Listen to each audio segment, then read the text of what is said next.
वालेकुम सलाम वरहमतुल्लाह। Sorry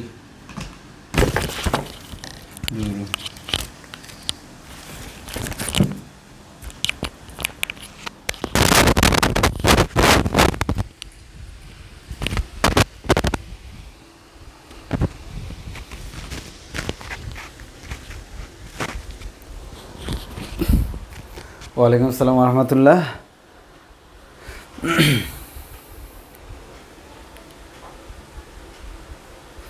okay, তোমরা যারা জয়েন করছো তারা একটু আমাকে কনফার্ম করো আমার সাউন্ড ভিডিও ক্লিয়ার কিনা, বোর্ডে লেখাগুলো ক্লিয়ারলি দেখা যায় কিনা। নতুন মার্কারের একটা সমস্যা, একেবারে ব্র্যান্ড নিউ মার্কারগুলোর প্রথম দিকে লেখাগুলো একটু হালকা হয়, লেখা বুঝতে অসুবিধা হচ্ছে। একটু আমাকে বলো তো বোর্ডের লেখাগুলো ক্লিয়ারলি দেখা যায় কিনা, বোর্ডের লেখাগুলো ক্লিয়ারলি দেখা যায় কিনা।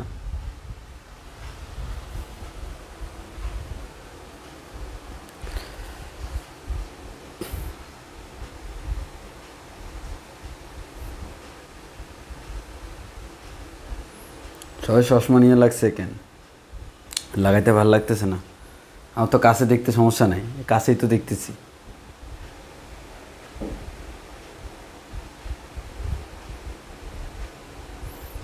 যাক, সব ঠিকঠাক, তাহলে আমরা শুরু করব। তো আমরা শুরু করে দিই, হ্যাঁ শুরু করে দিই। আরে দেশে আবার শাটডাউন যাবে, কি এক বিরক্তিকর অবস্থা, বের হওয়া যায় না। আমি আমি আমি আমি শাটডাউনের কথা শুনে সবার প্রথমে যে কাজটা করছি সেভ করে আসছি। ভাবলাম যে যদি কয়েক মাস ঘরে বন্দি থাকা লাগে তাহলে তো অবস্থা 12টা হয়ে যাবে, আগে এই কাজটা করতে হবে।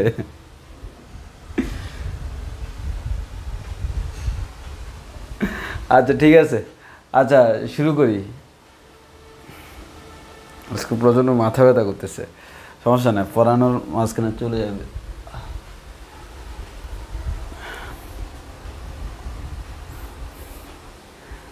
আচ্ছা একটু খেয়াল করে দেখি। না আমি ঘুম থেকে উঠে আসি না, অ্যাকচুয়ালি হচ্ছে আমি ঘুমাইতে গেছিলাম, বেশিক্ষণ ঘুমাইতে পারি না, অল্প কিছুক্ষণ ঘুমাইছি। এর মধ্যেই মনে হয় 20-30 মিনিটের মতো ঘুমানোর মধ্যে একটা কল আসছে, এই কল আইসা মাথা ধরে গেছে। মানে ঘুমের মধ্যে, মানে ফুল ঘুম, আর ঘুমের মধ্যে স্বপ্ন দেখতেছি, ঘুমের মধ্যে স্বপ্ন দেখতেছি, এর মধ্যে ঢুম করে ফোন বাইরে উঠছে। কেমনটা লাগে, মাথা যে ধরছে আর ঠিক হচ্ছে না। স্নেহা ইসলাম, চা খাবেন ভাই? চা খাইয়ে আসছি, চা খাইছি, বাসায়ও বানাইতে হবে।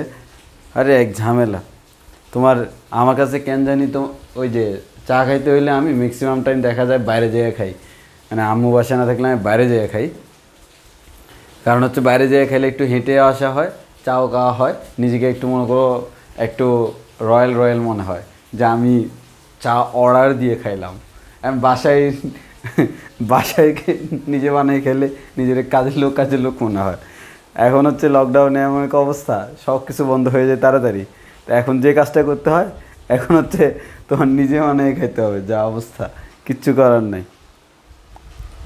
ওই দিন গত পরশু দিন আমার হচ্ছে রাতে একবার চা খাইতে হয় মাস্ট, কয়েকবার খেলে ভালো, মানে রাতে ভাত খাওয়ার পর 11টার দিকে একবার চা খাইতে হয়। গেলাম বাইরে চা খাবো, কিরে বাবা আমি গলি থেকে বেরোইতে থেকে কুঁ কুঁ কুঁ আচ্ছা অ্যাম্বুলেন্স আসছে, কিরে দেখি পুলিশ লাঠি নিয়ে এরকম করতেছে, পরে পালাই আসছি। এরপর ঘুরে এসে আবার ঠিকই বাসায় এসে নিজেরা বানায় খাইতে হয়েছে। আমি আবার খুবই চালাক, বুঝছো, আমি কী করি জানো, মানে আমি যখন চা বানাই আমি দিনে একবার চা বানাই, তবে এক পাতিল বানাই।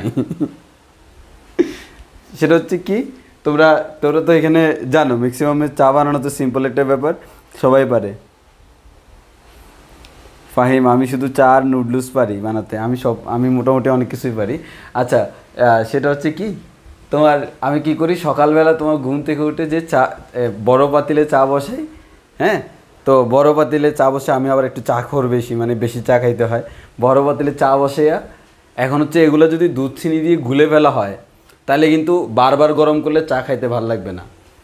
বাট তুমি যদি চা পাতা দুধ চিনি না গুলো চা পাতা অবস্থায় রেখে বারবার গরম করো, সমস্যা নেই, জোশ আরও বেশি হবে, আরও খাইতে ভালো লাগবে। তা আমি কী করি, সকালে একবার গ্রহণ করবো, সারাদিনও করার দরকার নেই, খালি গরম করে দুধ চিনি গুলে খাইয়ে ফেলবো। আর এখন আবার মানে অভ্যাস করছি হচ্ছে রং চায়ের, লেবু দিয়ে রং চা। আর রং চা খাইতে হলে আবার কিন্তু আবার ঝামেলা আছে।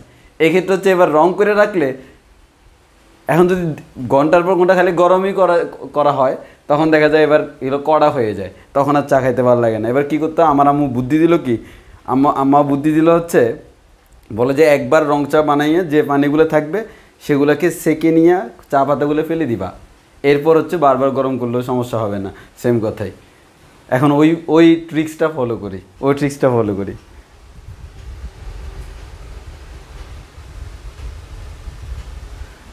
ওকে, এই তোমরা অনেকে বলতেছ ভাবি অনেক লাকি, আমি তো জানি সে অনেক লাকি। আমি তো মনে করি আমার মতো বলার যে পাবে সে লাকি না তো কি। তুমি যদি নিজের তুচ্ছ মনে করে তোমার ব্যাপার, বাট আমি নিজের তুচ্ছ মনে করি না। কেন, কি দরকার হুদাই নিজের ডিমান্ড কমানোর? হুদাই তো নিজের ডিমান্ড কমানোর দরকার না। আমি অনেক কিছু, আমার যেভাবে সে সুখী, তার থেকে সুখের কেউ নাই। Obviously she is lucky enough. আর যদি তুমি মনে করো তোমারটা লাকি হবে না, হ্যাঁ, এটা তোমার ফল্ট। আর কাজ পারা তো ভালো, কাজ পারা তো খারাপ কিছু না, বিপদে আপদে কাজে লাগে। এই যে যেমন লকডাউনে আমি এখন বাইরে যেয়ে চা খাইতে পারতেছি না, ঠিকই বাসায় বানাইতে হচ্ছে। তারপর হচ্ছে তোমার রান্না বান্না করতে হবে, কিছু করার নেই। ওকে, আচ্ছা আমরা ওইসব বাদ দিয়ে আমরা একটু এদিকে যাই। প্রথমত আসো, গত ক্লাসে আমরা সরল দোলন গতির ব্যবকলনীয় সমীকরণ পড়ছিলাম। সেই ব্যবকলনীয় সমীকরণটা ছিল হচ্ছে দেখতে এরকম, D square x DT square plus omega square x equals to 0। That means আমার ব্যবকলনীয় সমীকরণটা হচ্ছে D square x DT square plus omega square x equals to হচ্ছে 0। ওকে, ভালো কথা। এখন এটাই হচ্ছে আমার সেই কাঙ্ক্ষিত ব্যবকলনীয় সমীকরণ। এখন আমাদের যে ব্যবকলনীয় সমীকরণ, এই সমীকরণে দেখো, এই সমীকরণকে আমাকে বলবে ব্যবকলনীয় সমীকরণকে সমাধান করো। কি করো? সমাধান করো। এখন যদি তোমাকে সমাধান করতে বলা হয়, এই সমাধান কিন্তু পরীক্ষায় ইভেন আসছেও, আমি দেখাবো যে এটাকে তোমার বলা হয় সমাধান করো। এখন সমাধান করা মানে কার মান বের করা আমাকে বলো তো। আমরা যে বলি ছোটোবেলায় তোমরা অনেক জায়গায় অনেক কিছু সমাধান করে আসছো, হ্যাঁ, তোমরা অনেক কিছু সমাধান করে আসছো। তো বন্ধুবান্ধবের ঝামেলা থেকে, হ্যাঁ, তারপর হচ্ছে কাপলদের ঝামেলা থেকে, দুনিয়ার সকল ঝামেলা থেকে, ম্যাথমেটিক্সের ঝামেলা থেকে, সব ঝামেলা থেকে সমাধান করে আসছো। তোমরা হচ্ছে বস, সব কিছু সমাধান তোমাদের কাছে আছে। এখন এই সমাধান করা মানে কি অ্যাকচুয়ালি? সমাধান করা মানে হচ্ছে চলকের মান বের করা। এখন আমি যদি চিন্তা করি, এই আমার পুরো ইকুয়েশান, এই ইকুয়েশানের মধ্যে চলক কে আছে? অবভিয়াসলি ভাই আমার এক্স। কেন চলক এক্স? কারণ এক্সটাই তো আমার সরণ, এটা আমার সিম্পল হারমোনিক মোশন, তার গ্রাফটা এরকম। তাহলে দেখো খ ক্ষণে ক্ষণে চেঞ্জ হয় যার রূপ সেটাই হচ্ছে আমাদের চলক। এই ক্ষণে ক্ষণে যার রূপটা চেঞ্জ হচ্ছে, মানটা চেঞ্জ হচ্ছে, এক্সের মানটা ক্ষণে ক্ষণে চেঞ্জ হয়। কিন্তু ওমেগা এটা তো কৌণিক কম্পাঙ্ক, সে একটা নির্দিষ্ট কম্পাঙ্কে কম্পনরত থাকে। দ্যাট মিনস এখানে আমাদের আর কি আসবে না, এখানে আমাদের ওই জিনিসটা আসবে না যে যে কী বলে এটা চেঞ্জ হবে না, সো এটা কনস্ট্যান্ট। তাহলে আমার সমাধান করা মানে হচ্ছে কি বের করা, সমাধান করা মানে হচ্ছে চলক নির্ণয়, চলক নির্ণয়। এখন চলক নির্ণয় আমাদের এখানে চলকটাকে, আমাদের এখানে চলকটা হচ্ছে এক্স, এর মানে এটাকে সমাধান করে আমাদের এক্সটা বের করতে হবে। এই এক্সটা বের করাটাই হচ্ছে আমাদের কাজ, এটাকে সমাধান করে চলকের মানটা বের করতে হবে, এই চলকের মানটা বের করাটা হচ্ছে আমাদের কাজ। সবাই এদিকে,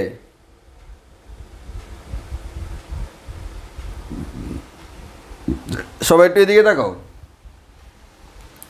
তাহলে চলকের মানটা বের করাটা হচ্ছে আমাদের মূল কাজ। হ্যাঁ, এখন একটু ভালো করে খেয়াল করো, আমাকে কালকে একজনে অনেকবার কোয়েশ্চেন করছিল, সেটা হচ্ছে ভাইয়া আপনি সরল দোলন গতি পড়াচ্ছেন, ফর এক্সাম্পল স্প্রিংয়ের গতি, এটা হচ্ছে আমাদের সরল দোলন গতি, সে আমাদের এরকম অসিলেশন করতেছে, তাহলে আপনি কেন এটাকে একটা বৃত্ত দিয়ে প্রকাশ করতেছেন? তো অ্যাকচুয়ালি আমাদের বৃত্তাকার গতিটা হচ্ছে পর্যাবৃত্ত গতি, আর এটা হচ্ছে আমার সরল দোলন গতি। কেন আমি প্রকাশ করতেছি? আসলে আমি বলার সময় বলছিলাম এটাকে বলা হয় নির্দেশক বৃত্ত। কি বলা হয়? নির্দেশক বৃত্ত। অ্যাকচুয়ালি মেইন কথা হচ্ছে কি জানো, আমার মনে করো স্প্রিংয়ের ক্ষেত্রে এই কণাটা হচ্ছে আমার কি এতটুকু বিস্তারে কি কম্পিত হয় না? এই সর্বোচ্চ সরণটাকে আমরা বলি বিস্তার হচ্ছে এ। এখন তুমি যদি এই ব্যাসার্ধের একটা বৃত্ত আঁকো, এই ব্যাসার্ধের একটা যদি বৃত্ত আঁকো, এই বৃত্তের মধ্যে যতগুলো প্রপার্টি থাকবে সব প্রপার্টি এখানে থাকবে, কারণ এই যে তুমি এখানে বৃত্তাকার পথে যেরকম এটার পর্যায়কাল আছে, একইভাবে আমার যে স্প্রিংটা কম্পিত হচ্ছে তারও পর্যায়কাল আছে, এটার যেরকম কম্পাঙ্ক আছে এটারও কম্পাঙ্ক আছে, এটা যেরকম আমাদের কৌণিক বেগ আছে এটারও কৌণিক বেগ আছে, যাকে আমরা বলি কৌণিক কম্পাঙ্ক। আমরা কিন্তু আর এখানে আসার পর এটাকে কৌণিক বেগ বলি না, বলে ফেলি হচ্ছে কৌণিক কম্পাঙ্ক। এখন এই জিনিসটাকে রিপ্রেজেন্ট করার জন্য এটা যথেষ্ট, মানে মোটামুটি যথেষ্ট না, মানে আমরা বলতে পারি এটা গ্রেট একটা রুলস। তো আমরা এই বিস্তারের যদি একটা সার্কেল ড্র করি, সেই সার্কেলটাকে আমরা বলতেছি নির্দেশক বৃত্ত, যার মাধ্যমে আমি তাকে রিপ্রেজেন্ট করতে পারতেছি খুব ইজিলি। ওই কারণে আমরা সব কিছুকে বৃত্ত দিয়ে বের করছি, এই কোয়েশনগুলো সবগুলা বৃত্ত দিয়ে বের করছি। এখন তুমি বলতে পারো ভাই দুইটার মধ্যে আমরা কীভাবে কম্পেয়ার করবো? কম্পেয়ারের ক্লাস আমাদের আছে, নেক্সট ক্লাসের পরে ক্লাসে আমরা এই দুইটার মধ্যে কম্পেয়ার করবো, মানে এই বৃত্তাকার গতি আর রৈখিক গতির মধ্যে একটা সম্পর্ক প্রকাশ করব, মানে আমরা তখন প্রমাণ করে দিব যে অ্যাকচুয়ালি এই দুইটা আমাদের সেম মিনিং। হ্যাঁ, সো তোমার এটা নিয়ে কোনো টেনশন নাই ভাইয়া, আপনি বলছেন হচ্ছে সরল রৈখিক, কিন্তু ক্যালকুলেশন করার সময় সব কিছু বের করছেন বৃত্ত দিয়ে, কারণ তুমি এখানে সরল রেখা একটা এইভাবে আঁকা আছে, এখান থেকে কিছু বের করা যায় না, সো এটাকে রিপ্রেজেন্ট করতেছে পারফেক্টলি এটা, ওই কারণে আমি এখান থেকে সব কিছু বের করছি ইকুয়েশনগুলো। আচ্ছা সো এটা নিয়ে প্যানিকড হওয়ার কোনো কারণ নাই। এখন আসো আমরা এক্সের মান বের করব। এখানে এক্সটাকে দেখো, এই এক্সটাকে কয়বার অন্তরীকরণ করা আছে? দুইবার।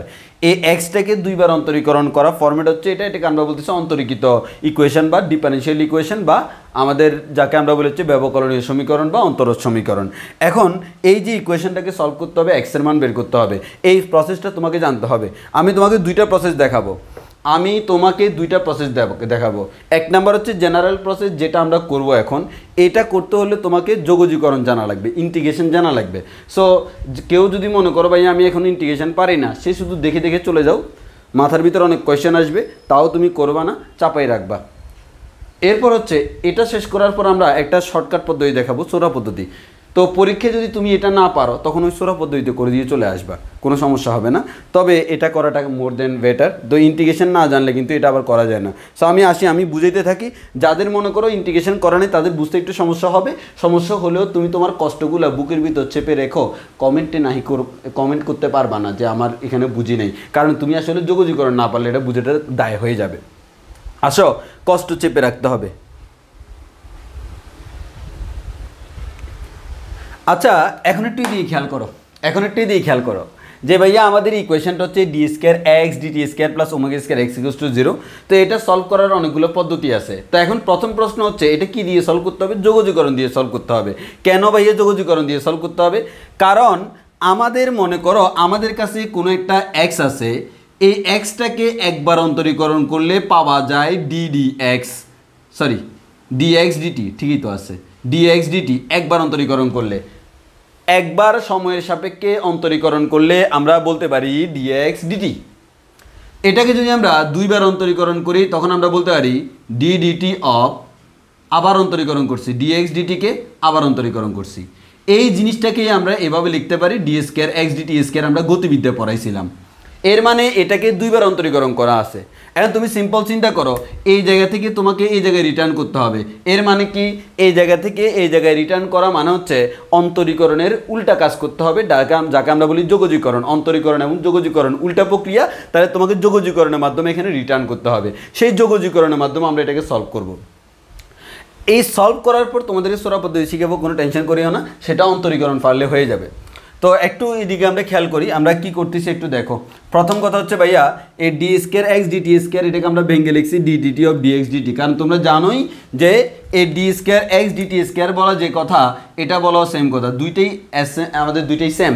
তাহলে আমরা এটাকে লিখলাম d DT of dx d t, আর এদিকে হচ্ছে omega square x equals to 0 রয়ে গেল। এখন এই ডিএক্স ডিটি মানে কি সময়ের সাপেক্ষে সময়কে অন্তরীকরণ করছে। আচ্ছা তোমাদেরকে আরেকটা জিনিস ইম্পর্টেন্ট জিনিস শিখাই দিই, যেটা আমরা ইঞ্জিনিয়ারিংয়ে ব্যবহার করি। আমরা যখন মনে করো তোমরা তো তোমাদের ইন্টারমিডিয়েটে হচ্ছে একবার দুইবার অন্তরীকরণ করা লাগে, আমরা ইঞ্জিনিয়ারিংয়ের আমাদের বেসিক যে সাবজেক্টগুলো আছে মেকানিক্যালের, ওইখানে ম্যাক্সিমাম মেকানিক্সের মধ্যে আমরা যখন এখানে আমাদের মেকানিক্স থাকে অনেকগুলো, তোমার এই মেকানিক্সগুলোর মধ্যে আমাদেরকে প্রচুর ক্যালকুলাস নিয়ে কাজ করতে হয়। তো সেক্ষেত্রে আমরা যে কাজটা করি, একটা লাইনের মধ্যে হয়তো এরকম 10টা টার্মকেও আমাদের এরকম অন্তরীকরণ করা লাগে উইথ রেসপেক্ট টু টাইম, সময়ের সাপেক্ষে, যেহেতু আমাদের মেশিনগুলো সবগুলো সময় রেসপেক্টেই চলে। তো সেক্ষেত্রে হচ্ছে একটা জিনিস তোমাদের একটু মনে করাই দিই, শিখিয়ে দিই, এটা জেনে রাখা ভালো। আমরা যে লিখি এক্সকে একবার অন্তরীকরণ করলে আমরা কি লিখি ডিএক্স ডিটি, এটাকে দুইবার অন্তরীকরণ করলে আমরা লিখি d square x DT square, তিনবার অন্তরীকরণ করলে ডি কিউব। এভাবে আমরা ইঞ্জিনিয়ারিং যখন আমরা পড়ি, ইঞ্জিনিয়ারিংয়ের ক্ষেত্রে আমরা এক্সটাকে এক্স দ্বারাই প্রকাশ করি, ডিএক্স ডিটিটাকে আমরা এক্স ডট দ্বারা প্রকাশ করি, এটাকে আমরা প্রকাশ করি হচ্ছে এক্স দুইবার ডট, এরকম উপরে 3টা ডট দিলে মানে 3বার অন্তরীকরণ করা হয়েছে উইথ রেসপেক্ট টু টাইম।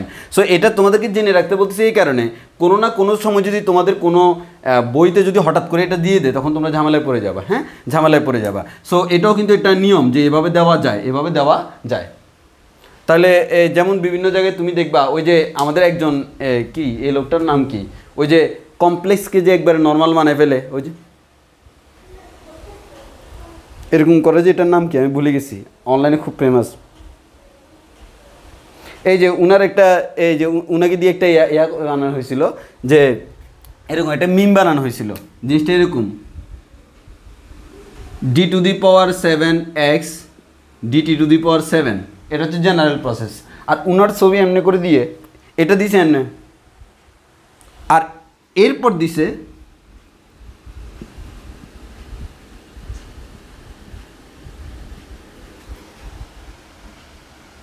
মানে বুঝছো তো, এত কাহিনী করে না লিখে এটাকে ইজিলি লেখা যায়। আচ্ছা আসো আমরা ওইসব জায়গায় না যাই, আমরা আমাদের এটা একটু মনে রেখে অনেক সময় কাজে লেগে যেতে পারে, এরকম ডট ডট দিয়ে লেখা যায়। আচ্ছা আসি, এটা ইঞ্জিনিয়ারিং ভাষা। তো একটু খেয়াল করে দেখো যে আমাদের এখানে আমরা কি করলাম, এখন ডিএক্স ডিটিটাকে আমরা বলতে পারি এটা হচ্ছে একটা ভ্যালোসিটি, তাহলে আমরা এটাকে বলতে পারি হচ্ছে কি এই যে বিটাকে ডি ডিটি অফ বি মানে হচ্ছে ডিভি ডিটি, আর এদিকে হচ্ছে মাইনাস ওমেগা স্কয়ার এক্স। এখন আমার মেইন টার্গেট যেটা, একটু ভালো করে খেয়াল করো, আমার মেইন টার্গেট যেটা, এখানে আমার দুইটা টার্ম আছে, ভালো করে খেয়াল করো। তোমাকে একটা রাশিকে যোগজীকরণ করে জেনারেল ফরম্যাট আনতে হলে কারো না কারো সাপেক্ষে যোগজীকরণ করতে হবে তো, জি ভাইয়া। এখন যদি তুমি এই লাইনটার দিকে তাকাই দেখো, এই লাইনটার দিকে যদি তুমি তাকাই দেখো, তাহলে একটু মনোযোগ দিয়ে খেয়াল করো, এই লাইনটার দিকে তাকাইলে তুমি দেখবা এখানে দুইটা জিনিস আছে মেইনলি, একটা হচ্ছে এক্সওয়ালা আর একটা হচ্ছে বিওয়ালা, একটা হচ্ছে এক্সওয়ালা আর একটা হচ্ছে বিওয়ালা। তো আমার কথা হচ্ছে সলভ করার জন্য এটাকে এখানে আমাদের এক্সটাকে যদি আমি সলভ করতে চাই, তার জন্য এখানে একটা ডিএক্স থাকা লাগে, মানে যদি তুমি এক্সের সাপেক্ষে যোগজীকরণ করবা, কাউকে যদি তুমি এক্সের সাপেক্ষে যোগজীকরণ করো, সামথিং ডিএক্স লেখা লাগে না, ওয়াইয়ের সাপেক্ষে যোগজীকরণ করলে ডিওয়াই, সময়ের সাপেক্ষে যোগজীকরণ করলে ডিটি, এই যে ডিএক্স, এই ডিএক্স নামক একটা টার্ম আমাদের এখানে আনতে হবে। তো আনতে হলে আমি কি করবো, আমার তো এখানে ডিএক্স নাই, আমি যে কাজটা করলাম খেয়াল করো, এখানে কি আছে ডিবি আছে ডিটি আছে, ডিবিটাকে এখানে লিখলাম, ডিটিটাকে এখানে লিখলাম। এখন এটা হচ্ছে একটা শর্টকাট রুলস, উপরে নিচে ডিএক্স আইনা দিলে কোনো সমস্যা নাই, মানে উপরেও ডিএক্স দ্বারা গুণ করলাম, নিচেও ডিএক্স দ্বারা গুণ করলাম, তবে তবে তবে মুখে বলা যাবে না। অর্থাৎ এই জিনিসটাকে এভাবে লেখা যায়, অর্থাৎ ডিভি ডিটিকে ডিএক্স ডিটি ডিভি ডিএক্স লেখা যায়, কিন্তু তুমি কখনো বলতে পারবে না আমি উপরে নিচে একবারে সেটা গুণ করছি, কারণ এটা একটা অপারেটর। আমরা যখন আমার অন্তরীকরণে ফ্রি ক্লাস আছে অলরেডি, তোমরা জানো, সেখানে তো তোমরা যদি ক্লাসগুলো করো এই জিনিসটা তোমরা ওইখানে খুব সুন্দর করে ব্যাখ্যা করা আছে। তো মেইন কথা হচ্ছে চাইলে এভাবে আনা যায়, মানে মনে মনে আনা যায়। এখন যদি আমি ডিভিটা ডিভি এর জায়গায় রেখে দিলাম, ডিটিটাকে ডিটি এর জায়গায় রেখে দিলাম, ডিএক্সটাকে নতুন করে আনলাম, এই ডিএক্স ডিটি এটাকে আমরা নিশ্চয় ব্যাক বলি, আর বাকিটা রয়ে গেছে। এবার আমরা বজ্রগুণন করতেছি, যদি এটাকে বজ্রগুণন বলে না, রুলস বলে, এই ডিএক্সটাকে ডান পাশে পাঠিয়ে দেওয়া যায়। তাহলে এদিকে থাকে বি ডিবি আর এদিকে থাকে minus omega square x dx. আগে বলো এই লাইন পর্যন্ত বুঝছো কিনা, এই লাইন পর্যন্ত বুঝছো কিনা আমাকে বলো। দেখো এই সমাধান কিন্তু আমাদের পরীক্ষায় যদি বলে সমাধান করার জন্য, তখন তোমাকে এভাবে সমাধান করে আসতে হবে। তাহলে আমরা প্রথমে কি করলাম, ডি স্কোয়ার এক্স ডিটি স্কোয়ারকে ভেঙে ফেললাম, ভেঙে এটাকে আমরা এই যে ডিএক্স ডিটিটাকে ব্যাক লিখলাম ভি। এবার আমার দরকার হচ্ছে এখানে এক্স, তাহলে আমি উপরে একটা ডিএক্স আনলাম, নিচে একটা ডিএক্স আনলাম। এখন এই ডিএক্স ডিটিটাকে আমরা ব্যাক ভেলোসিটি লিখতে পারি, আর এটা যেভাবে আছে ওইভাবে রয়ে গেছে। এরপর ডিএক্সটাকে ডানে পাঠিয়ে দিছি, এটা একটা রুলস, তবে আমরা আমাদের সুবিধার জন্য বলতেছি আমরা ডানে পাঠিয়ে দিছি বজ্রগুণন করে। হ্যাঁ, এগুলো হচ্ছে আসলে ক্যালকুলাসের বেসিক জানা থাকলে সুবিধা। ওই কারণে আমি মানে নর্মালি আমাদের ম্যাথ বইগুলোতে ক্যালকুলাস আছে সবার লাস্টে, কিন্তু আমরা যখন ইন্টারমিডিয়েটে পড়তাম ক্যালকুলাস আমাদেরকে করানো হয়েছে সবার লাস্টে। কিন্তু এই ক্যালকুলাস সবার লাস্টে না করে আসলে উচিত হচ্ছে ক্যালকুলাস সবার ফার্স্টে করানো, না হয় ফিজিক্সের প্রতি পদে ক্যালকুলাস নিয়ে ঝামেলায় পড়তে হয়। ম্যাথের ক্যালকুলাস করে ফেলে এগুলো কোনো ব্যাপারই না। আচ্ছা এবার আসো, একটু বুঝছি। হ্যাঁ, তাহলে আমি এই লাইনটা থেকে একটু ভালো করে খেয়াল করো, আমার কার মান বের করা দরকার, আমার অবভিয়াসলি এক্সের মান বের করা দরকার। তো আমি এখানে ডিএক্স ডিবি এগুলোকে তাড়ানোর জন্য কী করতে হবে, যোগজীকরণ করতে হবে। এখন তুমি চিন্তা করো, আমি উভয় পক্ষে যোগজীকরণ করব। এখানে যেহেতু ডিবি আছে, এইদিকে আমি ভ্যালোসিটির রেসপেক্টে যোগজীকরণ করতেছি, এখানে যেহেতু ডিএক্স আছে এইদিকে আমি এক্সের সাপেক্ষে যোগজীকরণ করতেছি। তাহলে আমি ডানে বামে যোগজীকরণ করি স্ব চলকের সাপেক্ষে। তাহলে দেখো এই লাইনটার মধ্যে এই যে লাইন ছিল এটা, আমি বামেও যোগজীকরণ করে দিলাম, ডান দিকে তো ওমেগা স্কোয়ার কনস্ট্যান্ট বের হয়ে চলে আসলো, এক্স ডিএক্সকে যোগজীকরণ করলাম। এবার তোমরা আশা করি যোগজীকরণের সূত্র জানো, সবাই যোগজীকরণের সূত্র জানার কথা। সেই যোগজীকরণের সূত্রটা হচ্ছে ইন্টিগ্রেশন অফ এক্স ডিএক্স সমান হচ্ছে x square by 2 plus c, একটা কনস্ট্যান্ট, এটা তোমরা সবাই জানার কথা। তাহলে এই যে আমি বি ডিবিকে ইন্টিগ্রেশন করলে আসবে হচ্ছে b square by 2 minus omega স্কোয়ারটাকে রেখে দিলাম, এক্স ডিএক্সকে যোগজীকরণ করলে আসবে এক্স স্কোয়ার বাই 2। এখন দেখো এখানে একটা সূত্র করার পর এখানে একটা কনস্ট্যান্ট আসবে না, এখানে সূত্র করার পর এখানে একটা কনস্ট্যান্ট আসবে না, সব কনস্ট্যান্ট মিলে আমি একটা কনস্ট্যান্ট দিলাম প্লাস সি। এখন দেখো অলরেডি আমার সলভ হয়ে গেছে, এখান থেকে এক্সের মান বের করবো, কিন্তু ঝামেলা একটাই, এই এক্সের মান বের করবা ভালো কথা, কিন্তু যদি তুমি কনস্ট্যান্ট আনছো সমাধানের মধ্যে তো আন্দাজে কোনো কিছু আনতে পারবে না, এই কনস্ট্যান্টটা কত সেটা তোমাকে উল্লেখ করে দিতে হবে। এখন আসো কনস্ট্যান্ট কিভাবে বের করে, এই কনস্ট্যান্ট বা ধ্রুবপদ কিভাবে বের করে একটু দেখো, কনস্ট্যান্ট বা ধ্রুবপদ কিভাবে বের করে একটু মনোযোগ দিয়ে খেয়াল করো। নর্মালি ম্যাথমেটিক্সে তোমরা যখন করো, ম্যাথমেটিক্সে কিন্তু এগুলো বের করা লাগে না কনস্ট্যান্টের মান কত, কিন্তু ফিজিক্সে বের করা লাগে। ফিজিক্সে যে কাজটা করতে হয় সেটা হচ্ছে এই কনস্ট্যান্ট বের করতে হলে তার উপর জানা শর্ত আরোপ করতে হয়, কি করতে হয়, জানা শর্ত আরোপ করতে হয়। এখন জানা শর্ত কি, যেমন ফর এক্সাম্পল আমরা বলতে পারি এখানে ইম্পর্টেন্ট টার্ম কি আছে, একটা হচ্ছে ভেলোসিটি, আরেকটা হচ্ছে ডিসপ্লেসমেন্ট এক্স, একটা হচ্ছে ভি, আরেকটা হচ্ছে এক্স। এখন এই দুইটার মধ্যে আমরা একটা রিলেশন যদি দেখি, কোনো না কোনো মুহূর্তে যদি ব্যাগের মান শূন্য হয়, আমি শূন্য দিয়ে বলতেছি কেন, শূন্য বসাইলে তো ওইটা পুরোটাই ভ্যানিশ হয়ে যাবে। যখন ব্যাগের মান শূন্য, ওমেগা তো সবসময় সেম, তখন এক্সের মান কি হয়, এ হয় না? এই তোমরা বলো তো, যখন ব্যাগের মান শূন্য, গত ক্লাসে পড়েছিলাম, যখন ব্যাগের মান শূন্য তখন এক্সের মান এ হয় না? এই পয়েন্টে এক্স ম্যাক্সিমাম এবং তার মান হচ্ছে এ, এই পয়েন্টে বি মিনিমাম এবং তার মান হচ্ছে শূন্য, এই সর্বোচ্চ বিন্দুতে ব্যাগের মান শূন্য আর সরণের মান হচ্ছে ম্যাক্সিমাম বিস্তারের সমান। তাহলে বলো ব্যাগের মান যখন শূন্য তখন এক্সের মান এ কিনা? জি ভাইয়া। তাহলে আমি এই ইকুয়েশনে বসাই দিই, এই ইকুয়েশনে আমরা বসাই দিই, কি বসাইলাম, ব্যাগের মান যদি শূন্য বসাই এক্সের মান এ বসাইতে হবে, তাহলে আমি এই ইকুয়েশনে ব্যাগের মান শূন্য বসালে বাম পক্ষে শূন্য। এবার হচ্ছে মাইনাস ওমেগা স্কোয়ার রয়ে গেল, এক্সের জায়গায় এ বসাই দিলাম প্লাস সি। এবার দেখো এখান থেকে খুব ইজিলি তোমরা সি এর মানটা বের করে ফেলতে পারবা। এখান থেকে খুব ইজিলি সি এর মানটা বের করে ফেলা যায়। কীভাবে সি এর মানটা বের করে ফেলা যায় তুমি দেখো। তাহলে আমি এখান থেকে বলতে পারবো না c equals to omega square into a, omega square into a square by 2 বলা যায় না? অবভিয়াসলি বলা যায়। এখন সি এর মান এখানে বসাই দিলে আনসার শেষ। সি এর মানটা এখানে বসাই দিলে আনসার শেষ। তুমি তো যোগজীকরণ করছো একবার, এই ইকুয়েশনটার দিকে তাকায় দেখো তো কয়বার যোগজীকরণ করা দরকার। এক্স থেকে এখানে আসার জন্য 2 বার অন্তরীকরণ করতে হয়েছে, তাহলে এখান থেকে আবার এক্সে যাওয়ার জন্য 2 বার যোগজীকরণ করতে হবে। তাহলে যোগজীকরণ সবে তো একবার করলা, আরেকবার করা বাকি আছে। তাহলে আমি সি এর মান বের করলাম, সি এর মান 1 নম্বর ইকুয়েশনে বসাই দিব। আগে বলো আমরা একটু বুঝছি কিনা, আমরা সি এর মান বের করাটা বুঝছি কিনা। এখন আমি সব মুছে এই ইকুয়েশনটা থেকে আমরা সলভ করব। বলো আমরা একটু বুঝছি কিনা।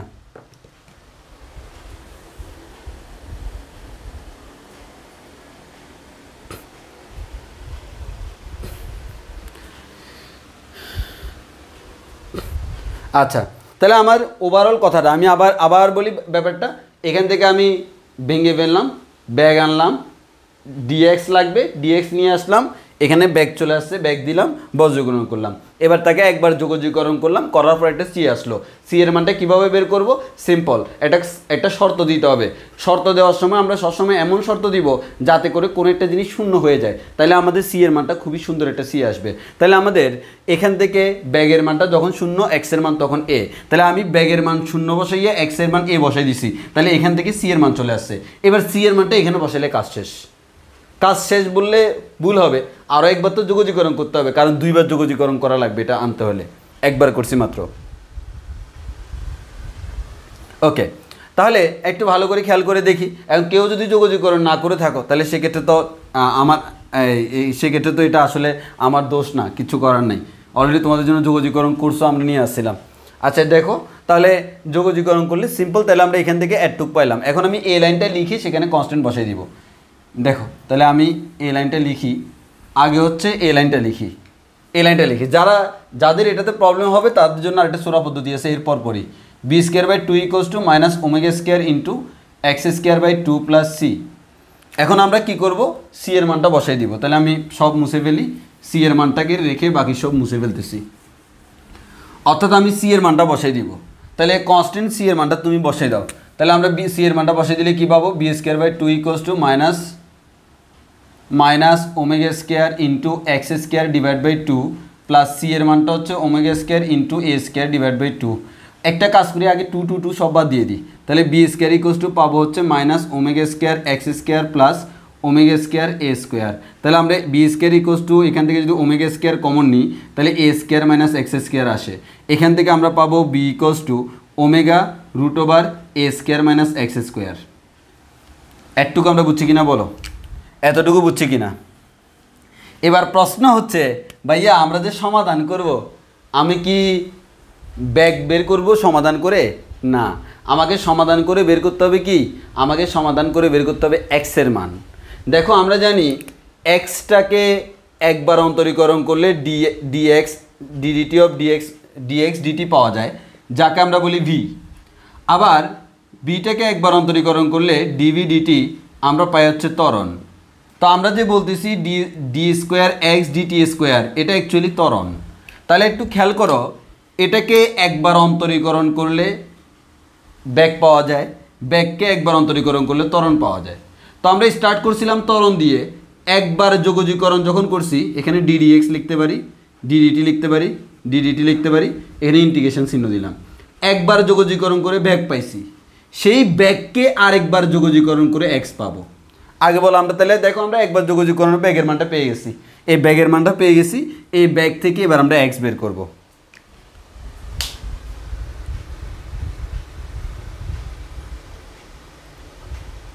ভাইয়া সি শুধু কেন এক সাইডে যোগ করছেন? আচ্ছা তুমি আমাকে বলো, এখানে আমি একটা সলভ পাইলাম প্লাস একটা কনস্ট্যান্ট মনে করো C1, এদিকে আমি সলভ করলাম প্লাস কনস্ট্যান্ট C2। তো কনস্ট্যান্টই। এখন এই দুইটা কনস্ট্যান্ট মিলে তাহলে আমি যদি বলি equals to C2 minus C1, এই C2 মাইনাস C1 এই পুরোটা তো একটা কনস্ট্যান্ট।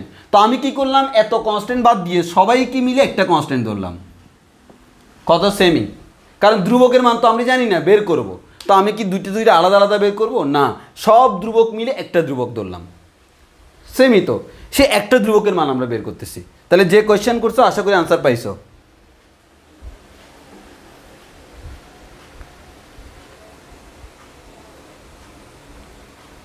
তোমাদেরকে এখানে কি অনেকেই যোগাযোগকরণ করো নাই নাকি? কি আফত নাই, কিছুক্ষণ পরে শুনবো অন্তরীকরণও করে নাই, ওই নেটওয়ার্ক সমস্যা।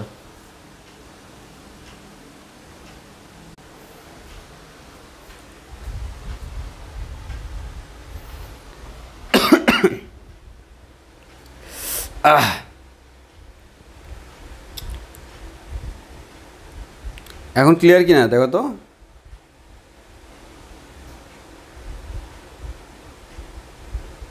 ওমা ক্লিয়ার হয়নি, কি আফত কি আফত।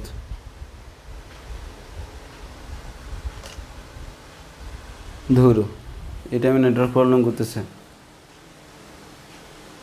ক্লিয়ার হয়েছে এখন? ক্লিয়ার কি হয়েছে নাকি এখনও নেটওয়ার্ক প্রবলেম? ব্লার না ক্লিয়ার? কেউ বলে ক্লিয়ার, কেউ বলে ব্লার। আমি তো দেখতেছি ব্লার আমার ফোনে। হালকা ব্লার হলে তো হবে না, ফুল ক্লিয়ার হইতে হবে।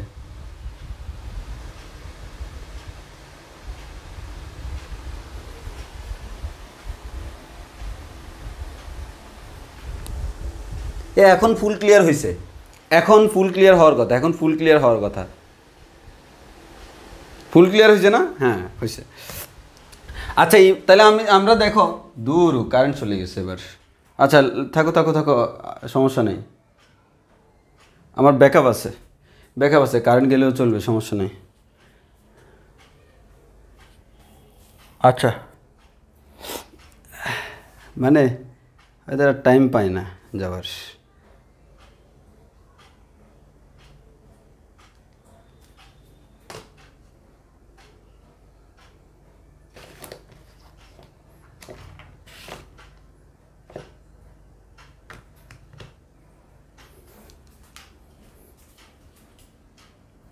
আচ্ছা হোপফুলি ক্লিয়ার। আচ্ছা তাহলে একটু খেয়াল করে দেখো, তাহলে আমরা যে কাজটা করলাম, আমরা একবার যোগাযোগকরণ করে ভেলোসিটির ইকুয়েশন পাইলাম। কিন্তু আমার তো প্রথম থেকে আমরা বলছিলাম এখানে অ্যাকচুয়ালি কার মান বের করতে হবে, এক্সের মান বের করতে হবে নাকি, আমাদের বের করতে হবে এক্সের মান। তাহলে আমরা পাইলাম হচ্ছে v equals to omega root over a square minus x square, কিন্তু আমাকে বের করতে হবে এক্সের মান। তো বিকে কীভাবে এক্স আকারে লেখা যায়? আমরা জানি v equals to d x dt equals to omega root over a square minus x square. এবার একটু মনোযোগ দিয়ে খেয়াল করো, এখানে এটা হচ্ছে কনস্ট্যান্ট, এক্সটা হচ্ছে চলক। তো এক্সকে যদি যোগাযোগকরণ করতে হয় এক্সের সাপেক্ষেই তো করতে হবে। সো আমি এক্সওয়ালাটাকে এক পাশে, অন্যগুলোকে অন্য পাশে নিলাম। তো আমি যে কাজটা করতেছি দেখো, এই ডিএক্সের নিচে root over a square minus x স্কোয়ারকে নিয়ে আসতেছি, আর ডান দিকে ওমেগা ডিটিকে নিয়ে গেলাম, অর্থাৎ ওমেগা আছে, ডিটিটাকে ডানে নিয়ে গেলাম, এটাকে নিচে নিয়ে আসলাম। আগে বলো আমরা এটা বুঝছি কিনা। এটা যদি বুঝি, এখান থেকে তোমাদের একটা সূত্র আছে, ইন্টিগ্রেশন অফ 1/√ওভার a square minus x square d x equals to হচ্ছে sine inverse x divide by a plus c. আশা করি তোমরা এটা সবাই জানার কথা। ইন্টিগ্রেশন অফ 1/√ওভার a square minus x square d x সমান হচ্ছে sine inverse x by a, sine inverse x by a plus C.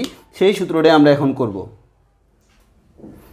আগে বলো একটু বুঝছি কিনা, আগে বলো এতটুকু বোঝা হয়েছে কিনা, এতটুকু বোঝা হয়েছে কিনা।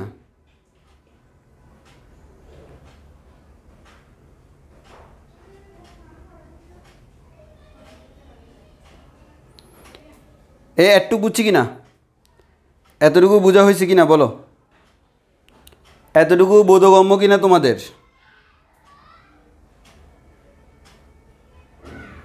এতটুকু তোমাদের বোধগম্য কিনা?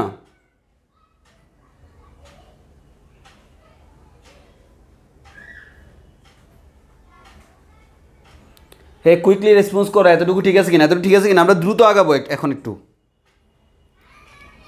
কুইকলি রেসপন্স করো, এতটুকু ঠিক আছে কি না? ওকে, তাহলে আমরা যে কাজটা করতেছি, অ্যাকচুয়ালি যে কাজটা আমরা করতেছি সেটা হচ্ছে কি, আমরা এখান থেকে ভি নিয়ে আসলাম, b equals to d x d t, এটাকে নিচে আনলাম, ডিটিটাকে ডানে নিলাম, এবার এটাকে কী করবো, ইন্টিগ্রেশন করব। এটাকে ইন্টিগ্রেশন করব কি, উভয় পাশে। তো আমি পরের লাইনে লিখি, না হয় তোমরা আবার এক লাইনে লিখে ফেলবা। A square minus x square equals to omega DT.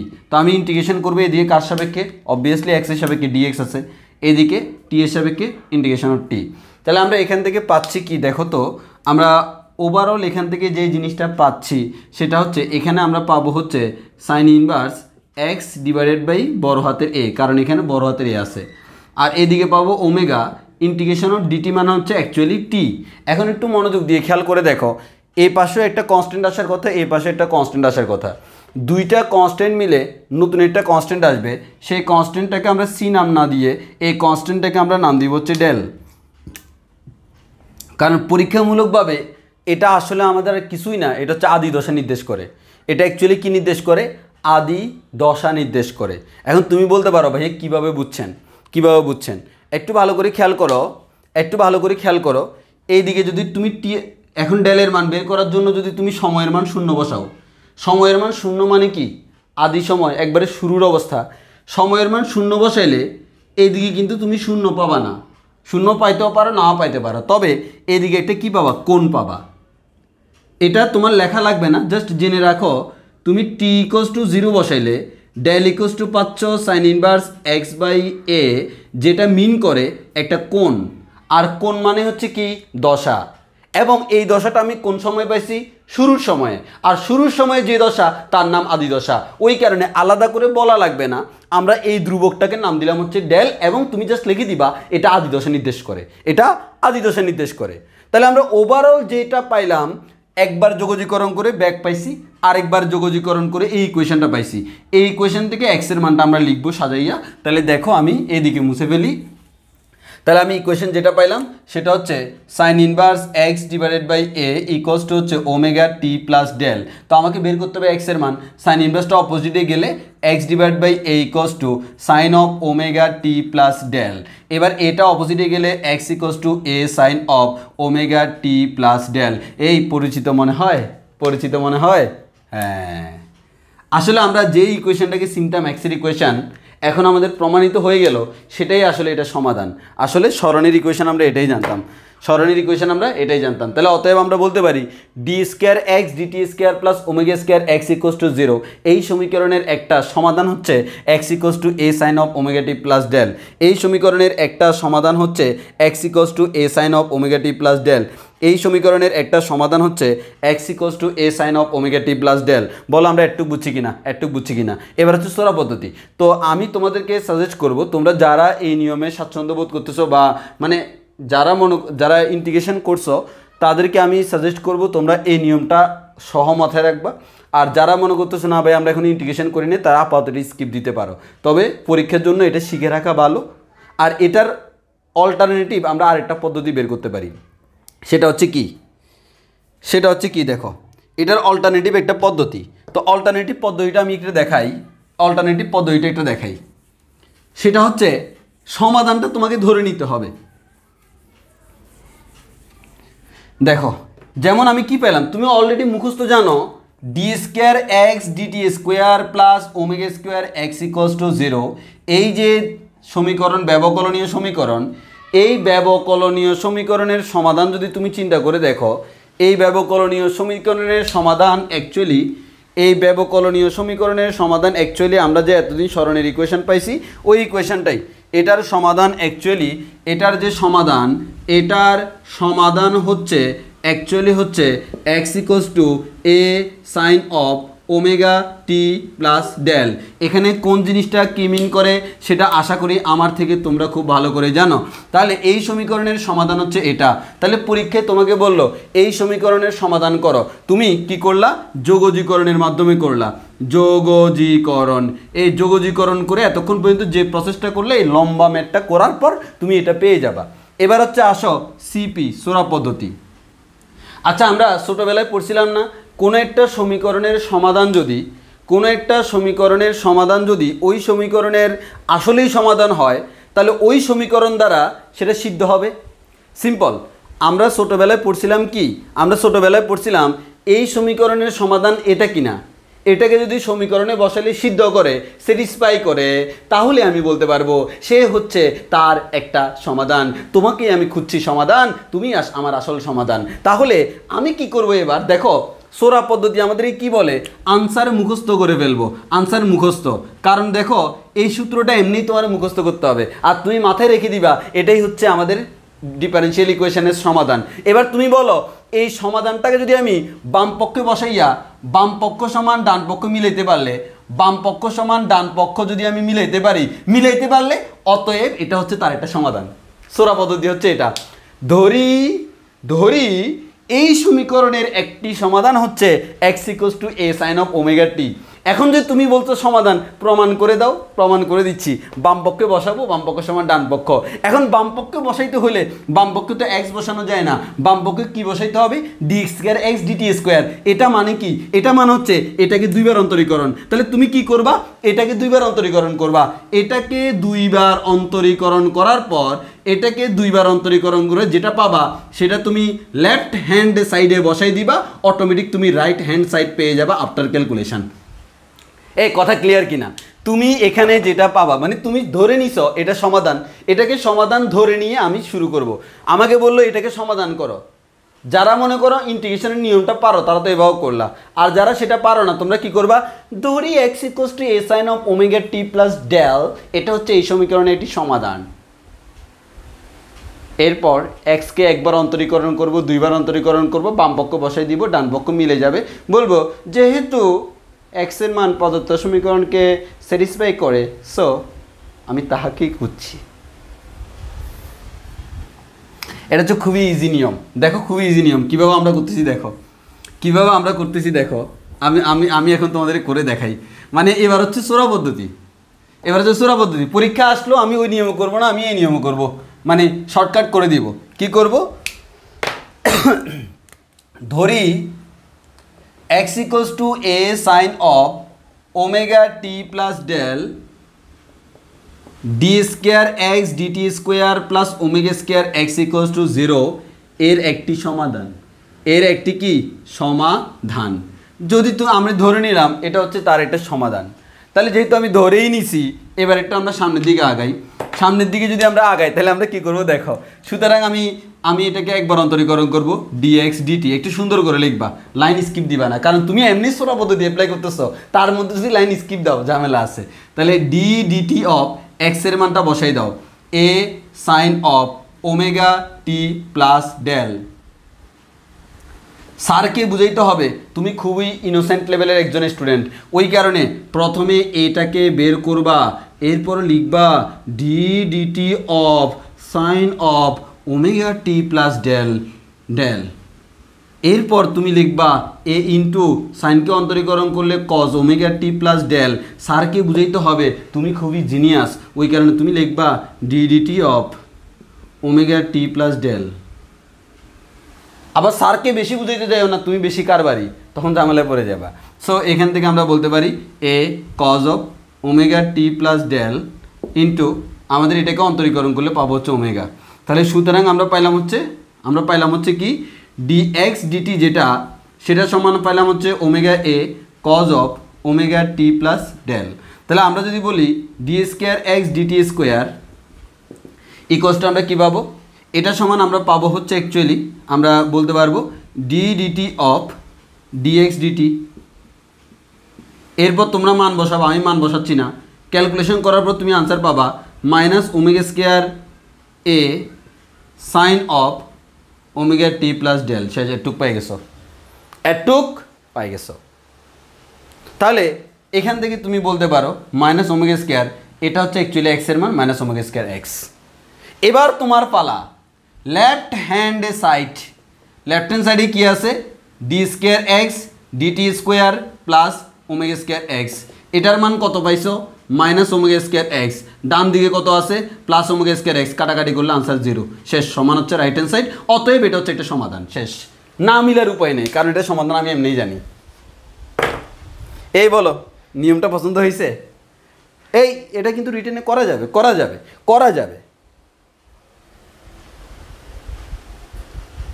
এটা কিন্তু করা যাবে। কেউ মনে করিও না এটা করা যাবে না, অবভিয়াসলি করা যাবে। আমরা যে কাজটা করব, সমাধান আমরা নিচ থেকে ধরে নিব। আরে ভাই, আমি যে সমাধান ধরতে পারছি এটাও তো আমার একটা ক্রেডিট। আমি যে সমাধান ধরতে পারছি এটাও তো আমার একটা ক্রেডিট, বুঝতে হবে। ক্লিয়ার কিনা বলো, সবাই বলো ক্লিয়ার কিনা, সবাই বলো ক্লিয়ার কিনা। তাহলে এক্সের আমরা ইকুয়েশনের একটা সমাধান ধরে নিলাম, এক্সের মান, সেখান থেকে আমরা ক্যালকুলেশন করে বের করছি। ইভেন খালি সমাধান এটা না, ওই আমরা যে ওই দিন প্রথম ক্লাসে 5-6টা লিখে দিছি, ওদের সবার জন্য এভাবে করা যাবে, সবার জন্য। তোমাদের হোমওয়ার্ক হচ্ছে ওই প্রথম ক্লাসে যাদের জন্য সিম্পল হারমোনিক মোশন কিনা যাচাই করতে বলছি, ঠিক তাদের জন্য, তারা হচ্ছে এই সমীকরণের সমাধান, তারা সবাই এই সমীকরণের সমাধান তুমি প্রমাণ করবা। আই রিপিট এগেইন, কয়টা ইকুয়েশন দিছি। তোমাদের তো আবার একটা ঝামেলা আছে, লিখে না দিলে তোমরা হোমওয়ার্ক করবা না, আমি খুব ভালো করে জানি। লিখে দিই,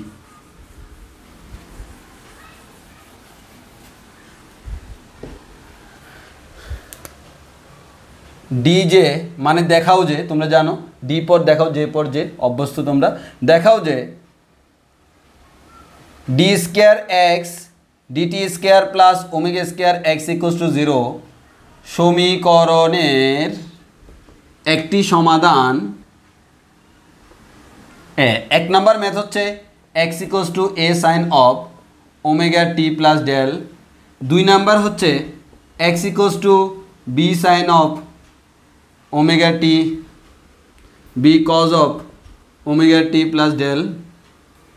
3 নাম্বার হচ্ছে x equals to a sine of omega t plus del plus b cos of omega t plus del. যাও, এই 3টার বেশি দিলাম না, হুদে হুদে বেশি কষ্ট করার দরকার নেই, এই 3টাই তোমরা শুরু করবা। বলো এতটুকু ক্লিয়ার কিনা?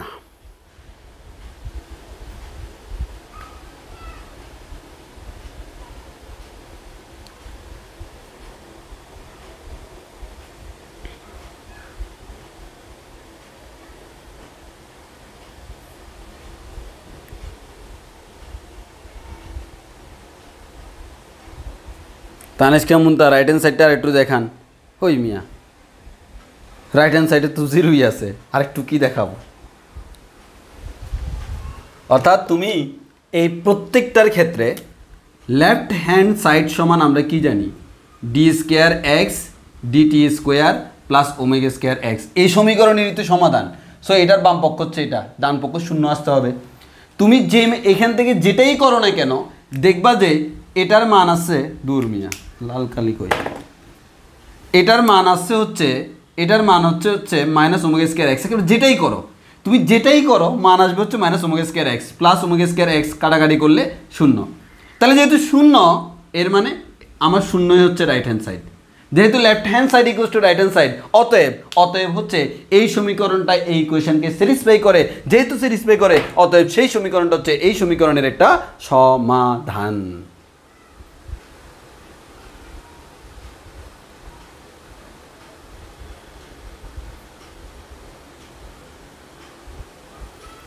বুঝছো কি না? তুমি বুঝেছো কি না বলে দাও না। বুঝছো নি? কুইকলি বলো, বুঝছো নি?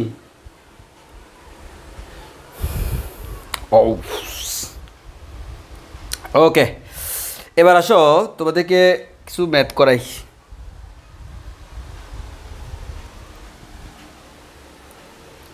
আচ্ছা,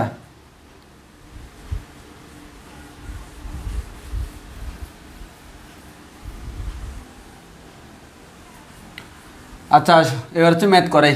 গত ক্লাসের যে ম্যাথ করানোর কথা ছিল, ম্যাথগুলো আমরা এটা করে করাই, কয়েকটা করাই ছেড়ে দিব, কিছুক্ষণ করাই। আগে একটা ম্যাথ করাই।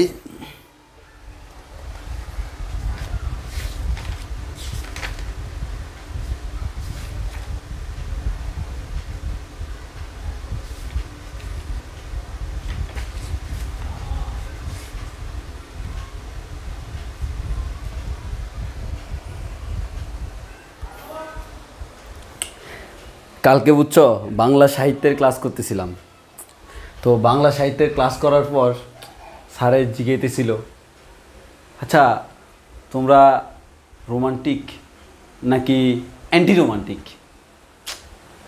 মনে মনে বলতেছি, দূর, কি লজ্জাজনক প্রশ্ন করে। আমি তো আমাকে রোমান্টিক মানে ঘাটতি আছে কিনা, কি আজব, এটা কোনো কোয়েশ্চেন? এটা তো আমরা দেখলেই বোঝা যায় আমি কী লেভেলের রোমান্টিক। সবাই বলছে রোমান্টিক, স্যারে বলে না, সবাই হচ্ছে অ্যান্টি রোমান্টিক। কারণ বাংলা সাহিত্যের ভাষায় রোমান্টিকতা আমাদেরকে ধরে না। এখন ব্যাপারটা হচ্ছে কি, আসো তোমাদের কিছুক্ষণ বাংলা সাহিত্য পড়াই। বাংলা সাহিত্য পড়াই একটু ভাল লাগে। বাংলা সাহিত্য হচ্ছে তোমার ব্যাপারটা হচ্ছে আসলে বুঝলে খুবই, ছোটোবেলা থেকে তো অনেক পড়ে আসছি, কিন্তু খুব একটা কাজের না, বাট বুঝে শুনে বললে সেই মজা। বাংলা সাহিত্যের মধ্যে আসলে অনেক কিছু আছে, রস। তো সেটা হচ্ছে বাংলা সাহিত্যের বিভিন্ন যুগও আছে না, প্রাচীন যুগ, মধ্যযুগ, আধুনিক যুগ। সেই তোমার আধুনিক যুগে আইসা, আচ্ছা বলো তো, বাংলা এই যে তোমার বাংলা ভাষার সবচেয়ে রোমান্টিক কবি কে বলো তো? বাংলা ভাষার সবচেয়ে রোমান্টিক কবি কে বলো তো? সবচেয়ে রোমান্টিক কবি কে জানো তোমরা?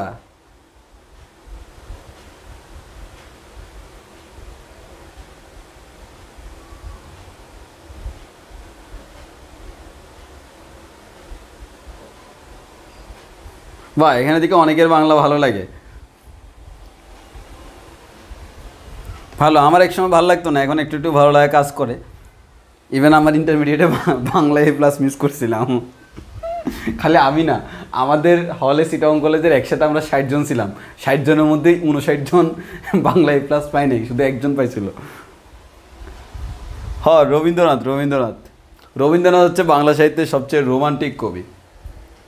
তোমার এক্ষেত্রে হচ্ছে ব্যাপারটা হচ্ছে কোন জায়গায়, সেটা হচ্ছে এরকম যে তখনকার মানে 1940-এর পর 1941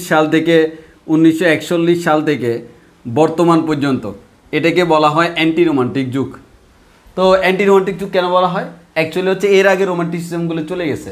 তো রোমান্টিকতার বেসিক ডেফিনেশন যেটা হচ্ছে, সেটা হচ্ছে মনে করো হচ্ছে তুমি কোনো একজনকে চাও, মানে রোমান্টিক বাংলা সাহিত্যের ভাষায় রোমান্টিক বলতে যেটা মিন করে, তুমি কোনো একজনকে চাও, শয়নে স্বপনে সবসময় তুমি তাকেই স্মরণ করো, তার প্রেমে তুমি নিমগ্ন,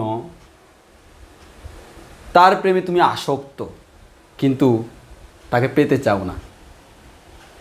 কারণ হচ্ছে বাংলা সাহিত্যের ভাষায় কাউকে পেয়ে গেলে তখন আর রোমান্স কাজ করে না। ওই জন্য বলা হয়, ওই যে আমার বাংলা সাহিত্যের যে স্যারের কাছে ক্লাস করতেছিলাম, ওই স্যারের ভাষায় এভাবে বলা হচ্ছে, প্রেম টিকিয়ে রাখতে হলে স্পর্শ করা যাবে না, স্পর্শ করলে প্রেম মরে যাবে।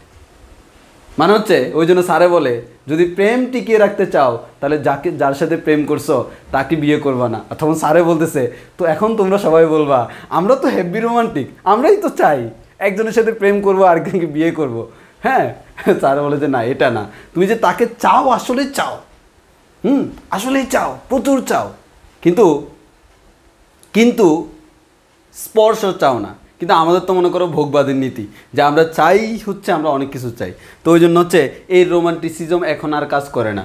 এক সময় ছিল যে কবি কাজী নজরুল ইসলামের একটা ছিল হচ্ছে, মানে একটা গল্পের মধ্যে এরকম ছিল, নায়িকা তোমার একটা পথ দিয়ে হেঁটে যাচ্ছে, নায়িকাকে তো স্পর্শ করা যাবে না, ওই যে পথ দিয়ে হেঁটে যাচ্ছে সেই পথের যে ধুলিগুলা সেগুলো বুকে নিয়ে নায়িকাকে স্মরণ করতেছে। মানে বুঝতেই পারতেছো কি টান। আর আমরা তো মনে করো এখন হচ্ছে 2 দিন পর মনে করো হাত ধরতে না দিলে বলো, দূর মিয়া কি প্রেম করো। আচ্ছা আসো আমরা ওইসবে না যাই, আমরা হচ্ছে অ্যান্টি রোমান্টিক। তো এই অ্যান্টি রোমান্টিক যুগে আসলে এটা হচ্ছে যুগে চলে আসছে। সো তুমি চাইলেও তুমি রোমান্টিক হতে পারবে না। এখানে লাখে না কোটিতেও একটা খুঁজে পাওয়া যাবে না যে কাউকে ভালোবাসে, এমন ভালোবাসে চাই যে না সে ভালো মানে সে তাকে পেতেই চায়। আমাদের ভালোবাসাটা এমন, তাকে পেতেই চায়, আমার চাই তাকে, না এটাকে রোমান্টিকতা বলে না। মানে সাহিত্যের ভাষায় এটাকে রোমান্টিকতা বলে না আর কি। তো আসো আমরা সাহিত্যে না যাই, আমি তো আর সাহিত্যের টিচার না, সাহিত্যের স্যার এগুলো ভালো বলতে পারবে। তবে এই সাহিত্য নিয়ে মানে ক্লাস নিলে খুবই মজা লাগে। মানে আমি তো ক্লাস নিই না, বাট ক্লাসগুলো করতে মজা লাগে, যারা সাহিত্য বুঝাইতে পারে আর কি। অনেকে আবার সাহিত্যটাকে আরও এলোমেলো করে দেয়। আসো তোমাদেরকে একটা ম্যাথ করাই। এই ম্যাথে একের ভিতর অনেকগুলো ম্যাথ আছে, একটার ভিতর, হ্যাঁ, একটা কোয়েশ্চেনের ভিতর অনেকগুলো কোয়েশ্চেন জড়িত আছে। এই কোয়েশ্চেন করলে অনেকগুলো ম্যাথ করা হয়ে যাবে। কোনো স্প্রিংয়ের এক প্রান্তে কোনো স্প্রিং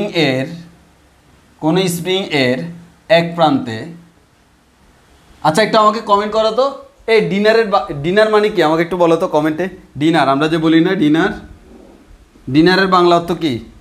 আমি প্রশ্ন লিখতে লিখতে তোমরা বলো।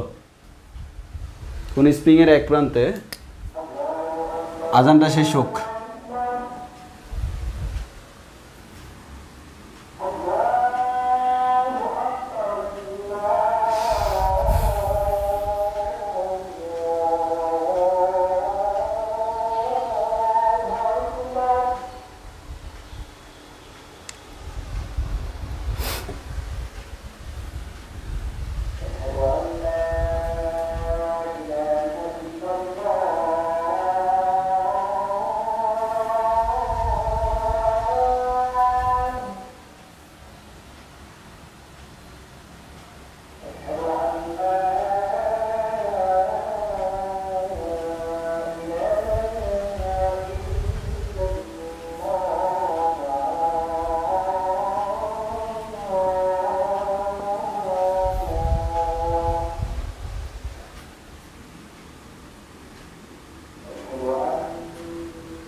ওকে, একের ভিতর সব অনেকগুলা। ওকে, আমরা কোয়েশ্চেনটা দেখলাম, এবার আমরা সলভ করি। অনেকে বলতেছে নৈশভোজ, রাতের খাবার। অ্যাকচুয়ালি হচ্ছে তুমি যদি, আমরা আসলে এটা তো অভ্যস্ত, কিন্তু আসলে তুমি যদি ইয়ার দিকে তাকাও, নর্মালি যদি তুমি অক্সফোর্ড ডিকশনারিতে দেখো, যে ওগুলোতে তুমি পাবা ডিনার মানে হচ্ছে the best meal of the day বা the main meal of the day. মানে হচ্ছে কোনো একটা দিনের মধ্যে তুমি যে মিলটা সবচেয়ে উপভোগ করে খাও, এনজয় করো, সবচেয়ে বেশি খাও, মানে পুরা দিনের মধ্যে যে মিলটা হচ্ছে তোমার ওই দিনের জন্য সবচেয়ে বেস্ট, সেটা হচ্ছে ইংলিশের ভাষায় ডিনার। কিন্তু আমরা ছোটোকাল থেকে পড়ে আসছি রাতের খাবারকে ডিনার বলে। ওই দিন ইংলিশ ক্লাস করতে গেছি, বিশেষের এক ভাই বললো, উনি আবার ইংলিশে হচ্ছে রিসার্চ করে, যথেষ্ট জ্ঞানী মানুষ। উনি বললো, উনি রেফারেন্স সহ দিচ্ছে, ওনার থেকে শিখা। বলে যে আমি নিজেও জানতাম, আমি কিছুদিনের আগে আমি নিজেও জানতাম ডিনার আমার রাতের খাবার না, এটা the best meal of the day, এটা দিনের মধ্যে সবচেয়ে ভালো মিলটা। তা এখন আমাদের বাঙালিরা তো দিনের মধ্যে তোমার মনে করো দুপুরেই সবচেয়ে বেশি খাই, তো সেক্ষেত্রে হচ্ছে আমাদের জন্য দুপুরটাই হচ্ছে ডিনার। তুমি যদি রাতে সবচেয়ে এনজয় করে খাও, বেশি খাও, রাতেরটাই ডিনার। হ্যাঁ, আসলে এটা কালচারটা আসছে কোত্থেকে, তোমার ওয়েস্টার্ন কান্ট্রিগুলোতে হচ্ছে দেখা যায় তারা দিনে খুব একটা মানে ভুরিভোজ করে না, তারা হচ্ছে রাতের বেলা দেখা যায় তারা পার্টি করে, এটা করে সেটা করে, সন্ধ্যার পর তাদের ক্ষেত্রে দেখা যায় সন্ধ্যার পর তারা ড্রিঙ্কস করে, এটা খায় সেটা খায়, মানে তাদের ক্ষেত্রে সন্ধ্যার পরের ব্যাপারটা হচ্ছে একেবারে তাদের জন্য দিনের জন্য বেস্ট ব্যাপার ইউরোপিয়ান কান্ট্রিগুলোতে। তো সেই ক্ষেত্রে হচ্ছে তাদের জন্য হচ্ছে ওইটাই হচ্ছে ডিনার। এখন তারা তো ডিনার নর্মালি রাতেই করে, এটা করতে করতে এখন আমরাও শিখে গেছি ডিনার মানে রাতের খাবার। এখন রাতে যদি কিছু না খাই তাও বলে ওইটা হচ্ছে ডিনার। রাতে একটা পাউরুটি খেয়েছি তাও ডিনার, রাতে একটা রুটি খেয়েছি তাও ডিনার, এক কাপ চা বিস্কিট খেয়েছি তাও ডিনার। আচ্ছা আসি, ম্যাথটা আমরা করাই। আসলে বুঝছো এই অধ্যায়টা হচ্ছে একটু ছোট অধ্যায়। এখন আমার খুব ইচ্ছে করতেছে না যে অল্প কয়েকটা ক্লাসে শেষ করে দিই, ওই কারণে হচ্ছে আমি বিভিন্ন কথা বলে টাইম পাস করতেছি। 4-5 ক্লাসে একটা অধ্যায় শেষ হয়ে যাবে, জিনিসটা দেখতে কেমন লাগে, অকওয়ার্ড লাগে। আস্তে আস্তে শেষ করি, টাইম তো আছেই, বেশি প্রেশার নেওয়ার দরকার নেই। ওকে, তাহলে আসো আমরা দেখি এখানে একটু তোমাকে কী বলা আছে, কোন একটি স্প্রিংয়ের এক প্রান্তে আবদ্ধ 50 গ্রাম বড় একটি বস্তু। অ্যাকচুয়ালি হচ্ছে আমাদের স্প্রিং, এই যে মনে করো একটি স্প্রিং, তার মধ্যে এখানে আমার একটা বস্তু আবদ্ধ আছে, এই বস্তুর বড় হচ্ছে 50 গ্রাম, অথবা আমরা বলতে পারি 0.05 কেজি। নো, আই হোপ এটাই হ্যাঁ। তাহলে এই বস্তুটাকে আমরা কি করব, এই বস্তুটাকে হচ্ছে এখান থেকে এভাবে মনে করো কম্পিত হবে। কে কম্পিত হবে, স্প্রিং না বস্তু? অবশ্যই বস্তু। এখানে তোমার স্পন্দিত হচ্ছে কে, স্প্রিং না বস্তু? বস্তু স্পন্দিত হচ্ছে। এখানে যে তোমার সরল দোলন গতি, এটা কার? এটা হচ্ছে আসলে বস্তুর। আমরা স্প্রিংয়ের বলি আর কি, আসলে স্প্রিংয়ের কারণেই বস্তুর, স্প্রিং যেহেতু ইলাস্টিক তার কারণেই হচ্ছে আমার বস্তুর মধ্যে সরল দোলন গতিটা সম্পন্ন হচ্ছে। তো এখন আসি, তোমাকে বলা হলো 50 গ্রাম, তাহলে আমরা এখানে ডান দিকে লিখে রাখি এম এর মান হচ্ছে 0.05 কেজি। আমি একসাথে এসআই ইউনিট লিখে ফেললাম। তো এর এক প্রান্তে 50 কেজি বরের একটি বস্তু সরল চন্দিত স্পন্দনে স্পন্দিত হয়, গতির বিস্তার হচ্ছে 12 সেন্টিমিটার। সো গতির বিস্তার হচ্ছে 12 সেন্টিমিটার, তাহলে আমরা বলতে পারি বিস্তার মান হচ্ছে বড় হাতের এ, 12 সেন্টিমিটার মিনস হচ্ছে 0.12 মিটার। ওকে, দেন বলা হলো পর্যায়কাল 1.70 সেকেন্ড, এটা হচ্ছে তার পর্যায়কাল, দ্যাট মিনস ক্যাপিটাল টি, তাহলে 1.70 সেকেন্ড। দেন হচ্ছে নিম্নোক্ত রাশিগুলোর মান নির্ণয় করো, মিনস তোমার নিচের রাশিগুলোর তোমাকে মান নির্ণয় করতে হবে। তাহলে আমি বুঝলাম হচ্ছে কি, এখানে গ্রাম 50 গ্রাম বরের বস্তু, 50 গ্রাম বরের বস্তুকে ঝুলানো হয়েছে, তাকে আমরা কেজিতে কনভার্ট করছি 0.05 কেজি। এবার আসো একটু খেয়াল করে দেখো, এই এদিকে তাকাও, এদিকে বুঝতে হবে, এই এক মিনিটের মধ্যে সব শেষ, বুঝো ভালো করে বুঝো। বলছে কম্পাঙ্ক কত, তো কম্পাঙ্ক আমরা কি জানি, কম্পাঙ্ক 1 নম্বরের সলিউশন করি। ওই মিয়া কথা না বলে এদিকে তাকাও, 1 নাম্বার পড়াশোনার সময় পাশে মানুষ থাকবে কেন, এদিকে তাকাও। কম্পাঙ্ক F = হচ্ছে 1/t, তো আমরা তো জানি কম্পাঙ্ক F = 1/t, টি এর মান দেওয়া আছে 1/1.70 সেকেন্ড। তো আমরা বলতে পারি এত হার্টস বলতে পারি, কম্পাঙ্কের এক হচ্ছে হার্টস, মানে হচ্ছে সাইকেল পার সেকেন্ড, প্রতি সেকেন্ডে কতটা কম্পন দিচ্ছে তাকে আমরা বলি কম্পাঙ্ক। ওকে, নেক্সট 1 নাম্বার শেষ। 2 নাম্বার, স্প্রিং ধ্রুবক তোমাকে বের করতে বলছে, দ্যাট মিনস কে এর মান তোমাকে বের করতে বলছে। এখন কে এর ইকুয়েশন তুমি কোথায় পড়ছো, তুমি পড়ছো হচ্ছে ওমেগা = √k/m, এখান থেকে কে বের করা যায়। তাহলে আসো, তাহলে আমরা এখান থেকে বলতে পারি ω² হচ্ছে k/m, দ্যাট মিনস k হচ্ছে mω²। তাহলে আমরা বলতে পারবো k হচ্ছে mω², m দেওয়া আছে, ω² লাগবে। এখন ওমেগা এর মান কীভাবে বের করব, খেয়াল করে দেখো, ওমেগা মানে হচ্ছে আমরা জানি 2π/t, 2π 2 × 3.1416, টি এর মান দেওয়া আছে 1.7, অ্যাকচুয়ালি তুমি এখান থেকে বের করে ফেলতে পারবো ওমেগার মান কত, রেডিয়ান পার সেকেন্ড। তাহলে অ্যাকচুয়ালি দেখো ওমেগার মান কিন্তু আমরা জানি, তাহলে ওমেগার মান কেন জানি, কারণ আমাকে টাইম পিরিয়ডটা দেওয়া আছে, তো টাইম পিরিয়ড থেকে আমরা ওমেগা বের করতে পারি। তো ওমেগা যখন আমরা বের করলাম, এখান থেকে কে এর মান বের করা যায়, এম এর মান হচ্ছে 0.05 ইন্টু ওমেগার মান যত আসে তত স্কোয়ার, ক্যালকুলেশন করলে যা পাবো এটা হচ্ছে আমাদের স্প্রিং ধ্রুবক, আর স্প্রিং ধ্রুবকের একক তোমরা জানো newton per metre, newton per metre হচ্ছে স্প্রিং ধ্রুবকের একক, কারণ আমরা জানি f equals to k x, তাহলে কে ইকোয়াস টু কি এফ বাই এক্স, এফ এর একক হচ্ছে নিউটন, এটার একক হচ্ছে মিটার, নিউটন পার মিটার হচ্ছে স্প্রিং ধ্রুবকের একক।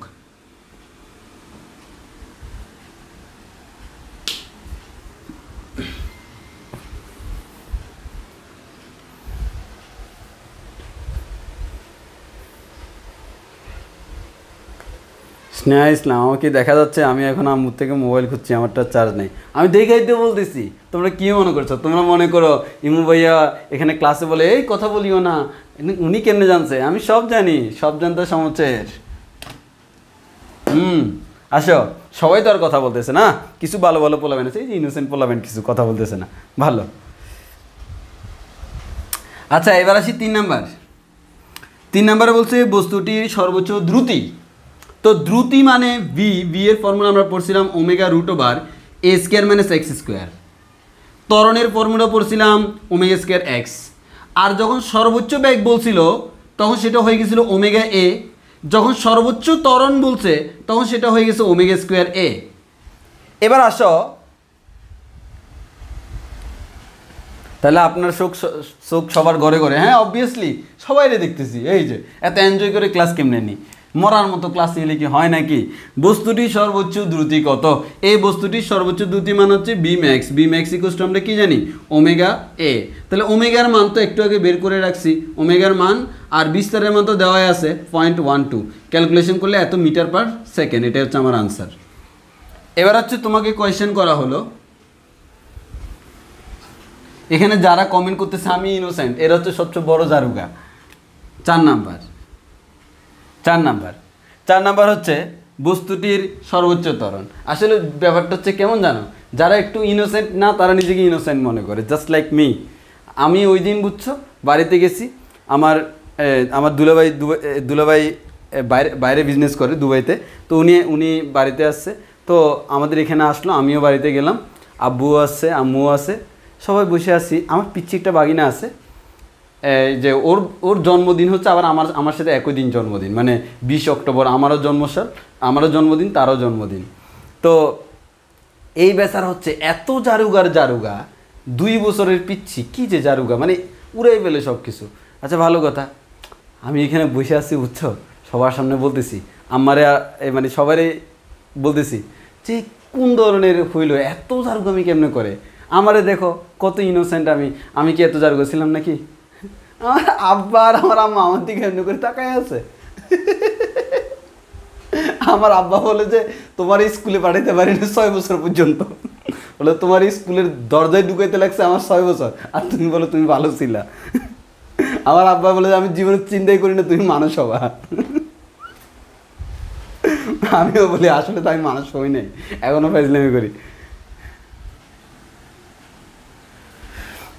আচ্ছা 4 নাম্বার, বস্তুটির সর্বোচ্চ ত্বরণ। তো এই বস্তুটির যে সর্বোচ্চ ত্বরণ, সর্বোচ্চ ত্বরণ হচ্ছে এ ম্যাক্স। তো এ ম্যাক্সের সূত্র তো আমরা জানি, এ ম্যাক্স ইকুয়ালস টু হচ্ছে ওমেগা স্কোয়ার এ। দেখো আবারও ওমেগা স্কোয়ারের মান আমার জানা আছে, ওমেগার মান জানা আছে, ইন্টু এর মান হচ্ছে 0.12, তো ক্যালকুলেশন করলে তুমি পেয়ে যাবে এত মিটার পার সেকেন্ড স্কোয়ার। এবার 5 নম্বর কোয়েশ্চেনে তোমাকে বলা হলো এটা একটু ভালোভাবে বুঝতে হবে, সরণ যখন 6 সেন্টিমিটার, কার মান? এক্সের মান। এক্সের মান যখন 6 সেন্টিমিটার তখন দ্রুতি কত? তাহলে দ্রুতি মানে ভ্যালোসিটি ভি, এই বি এর সাথে এক্সের ইকুয়েশন কোনটা আছে? এটা হচ্ছে এটা, v equals to omega root over a square minus x square. এই ইকুয়েশনে যে এক্স আছে, এক্সের মান যত বসাবা ওই সরণের জন্য বেগ পাবা, এক্সের মান যত বসাবা সেই সরণের জন্য বেগ পাবা। তাহলে আমার সরণ যখন 6 সেন্টিমিটার তখন বেগ জিজ্ঞেস করছে, তাহলে আমরা বলতে পারবো ওমেগার মান বসাবো রুট ওভার, এটার মান হচ্ছে 0.12 হোল স্কোয়ার মাইনাস এক্সের মান হচ্ছে 6, হ্যাঁ, তাহলে এটা হচ্ছে আমাদের 0.06 হোল স্কোয়ার। একইভাবে বলছে যখন এক্সের মান 6 সেন্টিমিটার তখন ত্বরণ কত? তবে ত্বরণ মানে কি? আমাদের ত্বরণ মানে হচ্ছে এ সমান হচ্ছে ওমেগা স্কোয়ার এ। তাহলে আমরা এখান থেকে বলতে পারবো ওমেগার মান তো বের করাই আছে, এর মান কত? এর মান হচ্ছে ওমেগা স্কোয়ার এ বলতেছি কেন, এ তো ওমেগা স্কোয়ার এ তো হবে সর্বোচ্চর জন্য, ওমেগা স্কোয়ার এক্সের মান কত? 6 সেন্টিমিটার, তারা বলে দিচ্ছে এর মানে 0.06 মিটার। তাহলে এখান থেকে ক্যালকুলেশন করলে তোমরা আনসার পেয়ে যাবা। তাহলে আমরা বুঝলাম ভেলোসিটি আর অ্যাক্সিলারেশন বের করার সময় ম্যাক্সিমাম বললে ম্যাক্সিমামের ফর্মুলা, আর যদি বলা হয় সার্টেইন পিরিয়ডে বের করার জন্য দ্যাট মিনস তোমাকে এক্সের একটা মান দেওয়া থাকবে, সেই এক্সের মানের জন্য তোমাকে ক্যালকুলেশন করে বের করতে হবে। তোমার সেই এক্সের মানের জন্য তুমি এখান থেকে বের করতে পারবা, ওই এক্সের মানের জন্য তুমি বের করতে পারবা।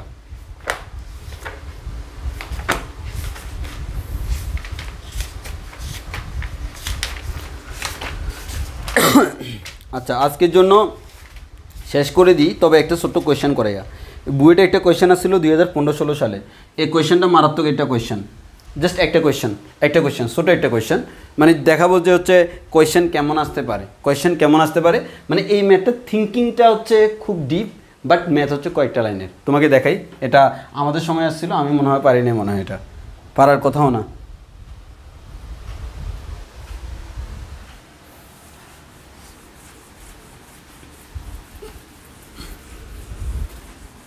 বেসিকগুলো আসলে স্ট্রং থাকতে হয়, বুঝছো? বেসিক স্ট্রং থাকলে সমস্যা হয় না। তোমাদের ঝামেলা হচ্ছে তোমরা বেসিক স্ট্রং করো না, তোমরা হচ্ছে মানে হুদাই কোনোরকম পড়ে যাও। আচ্ছা, এটা হচ্ছে বুয়েট অ্যাডমিশন টেস্ট 2015-16 সালে, বুয়েট 15-16। সেটা হচ্ছে বলা হয় প্রমাণ করো যে, এটা কিন্তু করতে পারলে 10 মার্কস ছিল যেহেতু রিটেন। প্রমাণ করো যে একটি প্ল্যাটফর্ম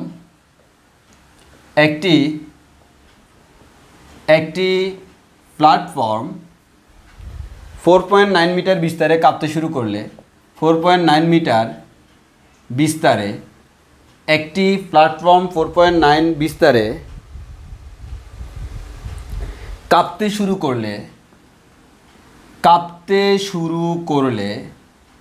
কাঁপতে শুরু করলে এর উপর একজন মানুষ দাঁড়িয়ে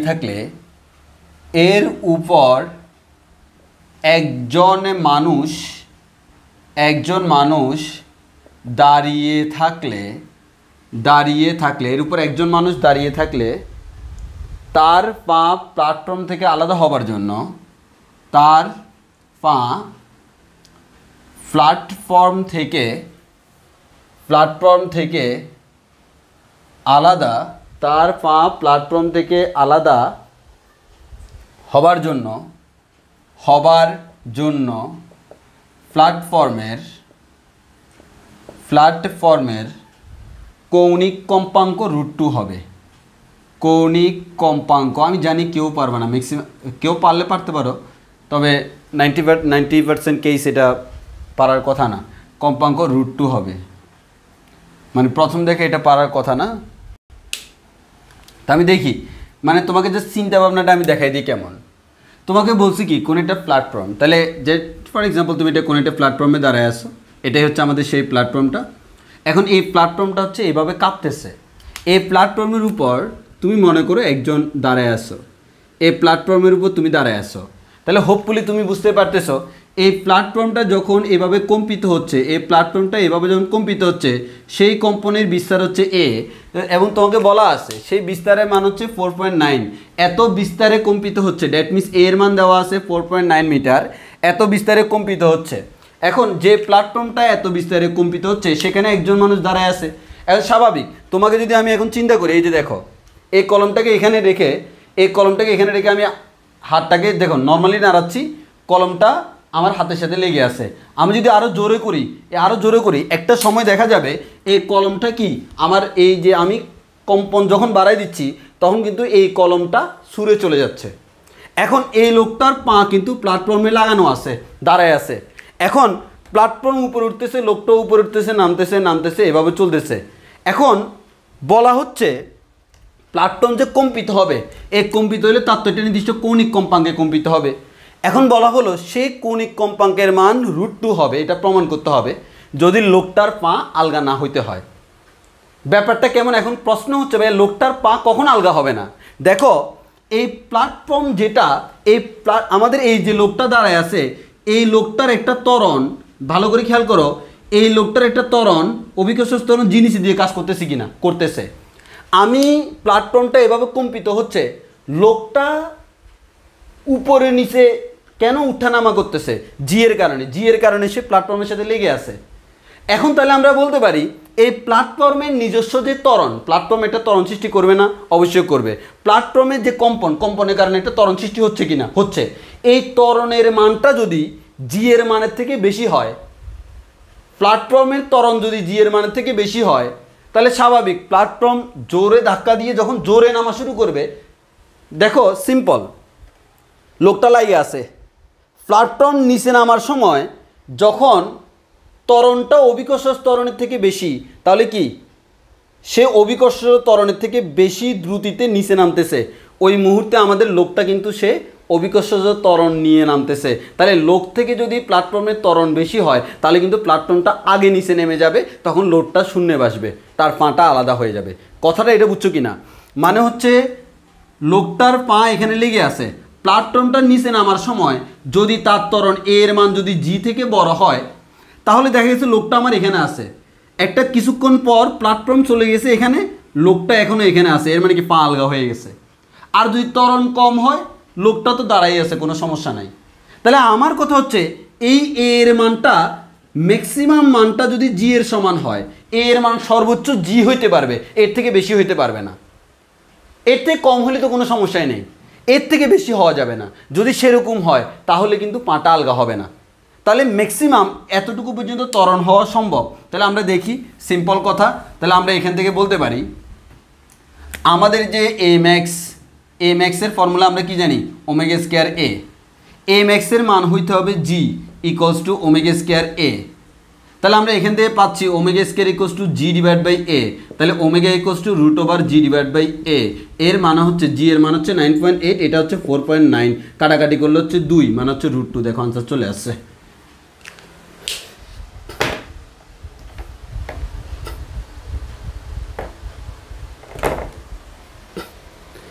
বুঝছো কিনা? এখানে কনসেপ্টটা হচ্ছে সবচেয়ে ইম্পর্টেন্ট,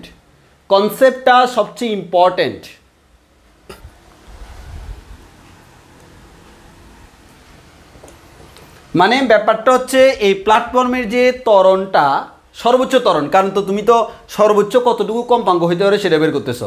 এই প্ল্যাটফর্মের ত্বরণ বেশি হোক কোনো সমস্যা নেই, তবে অভিকর্ষ ত্বরণ থেকে বেশি হওয়া যাবে না। কেন যাবে না? আমি আবার ছোট করে ব্যাখ্যা করি। মনে করো এই লোকের ত্বরণ কত? এই লোকের ত্বরণ কত? জি। আমার প্ল্যাটফর্মটা মনে করো এখানে আছে, এই প্ল্যাটফর্মের ত্বরণ হচ্ছে মনে করো এ ইজ গ্রেটার দেন জি, প্ল্যাটফর্মের ত্বরণটা জি থেকে বড়। তাহলে এই মুহূর্তে কিন্তু লোকটার এখানে পাটা প্ল্যাটফর্মে লাগানো আছে, প্ল্যাটফর্মটা কম্পিত হচ্ছে, মানে কি উপরে নিচে উঠানামা করতেছে। এই প্ল্যাটফর্মটা কিছুক্ষণ পরে সে এখানে চলে আসলো। তাহলে যে সময়ে প্ল্যাটফর্মটা এখানে আসলো, সে সময়ে আমাদের যে লোকটা, ওই লোকটা কি এখানে আসবে নাকি এখানে দাঁড়িয়ে থাকবে? তার এখানে আসতে হলে আর একটু বেশি টাইম লাগবে। কেন? তার ত্বরণ কম, যেহেতু তার ত্বরণ কম, সে একটু স্লো পড়বে। তার ত্বরণ যেহেতু কম, সে একটু স্লো পড়বে। যখনই তার ত্বরণ একটু করে কম হয়ে যাবে, সাথে সাথে তার পাটা এটার সাথে আলগা হয়ে যাবে। কথাটা ক্লিয়ার কিনা? এর মানে প্ল্যাটফর্মের ত্বরণটা অভিকর্ষ ত্বরণ থেকে বেশি হওয়া যাবে না। এর মানে প্ল্যাটফর্মের সর্বোচ্চ যে ত্বরণটা, সেটা ম্যাক্সিমাম আমাদের এর সমান হতে পারবে, হাইয়েস্ট এর সমান হতে পারবে, সেটা এখানে বলা হয়েছে। ম্যাক্সিমাম এর সমান হতে পারবে। তাহলে এই যে সিম্পল এ ম্যাক্সের ফর্মুলা আমরা জানি ওমেগা স্কয়ার এ, এই এ ম্যাক্সের মানটা যে জি এর সমান হতে হবে, এটা যে ধরতে পারছে সে 10-এ 10।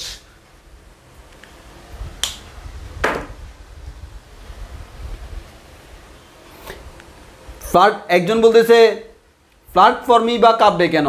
প্ল্যাটফর্ম কাঁপবে কারণ হচ্ছে তোমাকে প্ল্যাটফর্মটা তো কাঁপতেছে, তারা বলেই দিছে।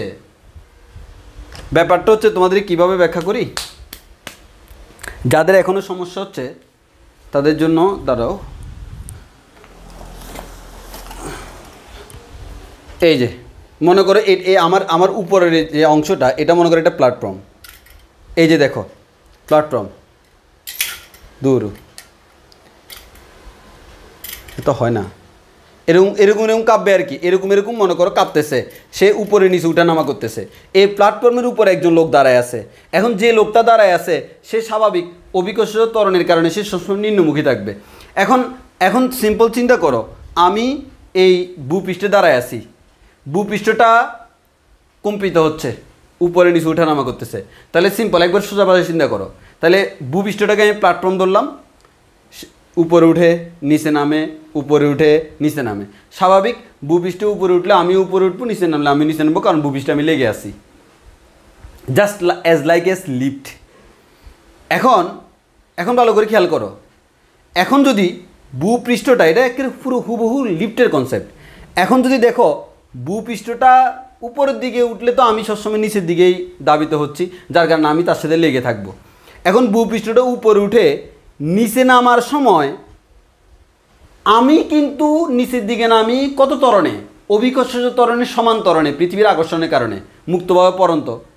আর ভূপৃষ্ঠ যদি অভিকর্ষজর সমান ত্বরণে নামে, তাহলে আমি ভূপৃষ্ঠের সাথে লেগে থাকবো। এখন ভূপৃষ্ঠ যদি আরও কম ত্বরণে যায়, তাহলে তো আমি তো লেগে থাকবই। এখন ভূপৃষ্ঠ যদি আমাকে যদি এখান থেকে ছেড়ে দেওয়া হয়, এই যে দেখো এখান থেকে ছেড়ে দিলে মানিব্যাগটা এখান থেকে ছেড়ে দিলাম, সে কত ত্বরণে পড়বে? 9.8। এখন এই মানিব্যাগের নিচে আমার যে হাতটা আছে, এই হাতটা যদি দেখো, হাতটা যদি আমার এই যে দেখো এটা লেগে আছে, তো নামার সময় এই হাতের উপর ডিপেন্ডেন্ট, হাতটা না থাকলে এটা মুক্তভাবে পড়ে যেত। তাহলে মানিব্যাগের ত্বরণ হচ্ছে অভিকর্ষজ ত্বরণের সমান। যখন হাতটা অভিকর্ষজ ত্বরণ থেকে কম ত্বরণে নামতেছে, তখন লেগে আছে, আর একটু বেশি লেগে আছে, আরও বেশি লেগে আছে। এভাবে বেশি করতে করতে যদি এবার দেখো ভালো করে খেয়াল করো, আমি এবার অনেক জোরে যাব, অনেক জোরে যখন যাচ্ছি, অর্থাৎ আমার হাতটা মনে করো প্ল্যাটফর্ম, এই প্ল্যাটফর্মটা 9.8-এর থেকে বেশি ত্বরণে নিচে নামতেছে। এটা যদি বেশি ত্বরণে নিচে নামে, মানিব্যাগটা তো মুক্ত হয়ে গেছে না? এই মুক্ত মানিব্যাগটা কত ত্বরণে নামতে পারবে? সর্বোচ্চ 9.8। এটার উপর তো কারো হাত নাই, আমার মানুষ দাঁড়ায় আছে, তার উপর তো কারো হাত নাই। সে যদি মুক্তভাবে নামে সর্বোচ্চ 9.8 ত্বরণে নামতে পারে। এখন আমার প্ল্যাটফর্মের ত্বরণ যদি এর থেকে বেশি হয়ে যায়, তাহলে প্ল্যাটফর্ম নিচে নামার সময় কম্পন মানে কি? কম্পিত, প্ল্যাটফর্ম কাঁপতেছে মানে কি? উপরে নিচে উঠানামা করতেছে। সে যখন প্ল্যাটফর্মটা নিচে নামতেছে, ওই মুহূর্তে যদি আমাদের প্ল্যাটফর্মের নিচের দিকে নামার সময় যে ত্বরণ, সেই ত্বরণটা যদি আমার এই মানিব্যাগ থেকে বেশি হয়ে যায়, তখন দেখা যাবে ওই প্ল্যাটফর্মটা নিচে আগে চলে যাবে, মানিব্যাগটা পরে যাবে। এ আগে পরে যাওয়া মানে কি? একটা এদের মধ্যে ডিস্টেন্স ক্রিয়েট হয়েছে না?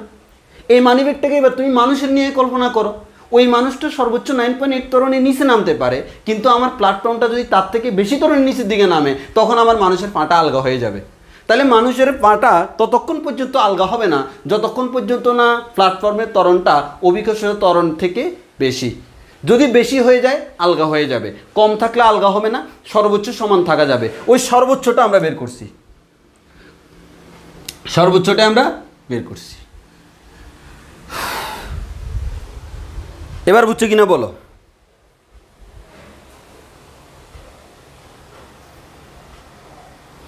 এবার বুঝছো কিনা বলো? এবার বুঝছি কিনা বলি, কুইক।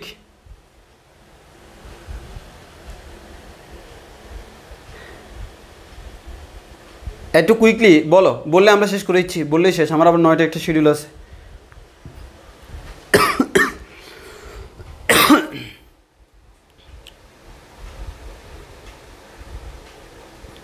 মতফাইম ভাই একটু রিভিউ দিয়েন, আমি 8 মিনিট করতে পারি নাই নেটের জন্য। তুমি তাহলে পরে আবার করে নিও, এখন রিভিউ দিলেও তুমি বুঝবা না, কারণ হচ্ছে এটা প্রথম থেকে বুঝতে হবে।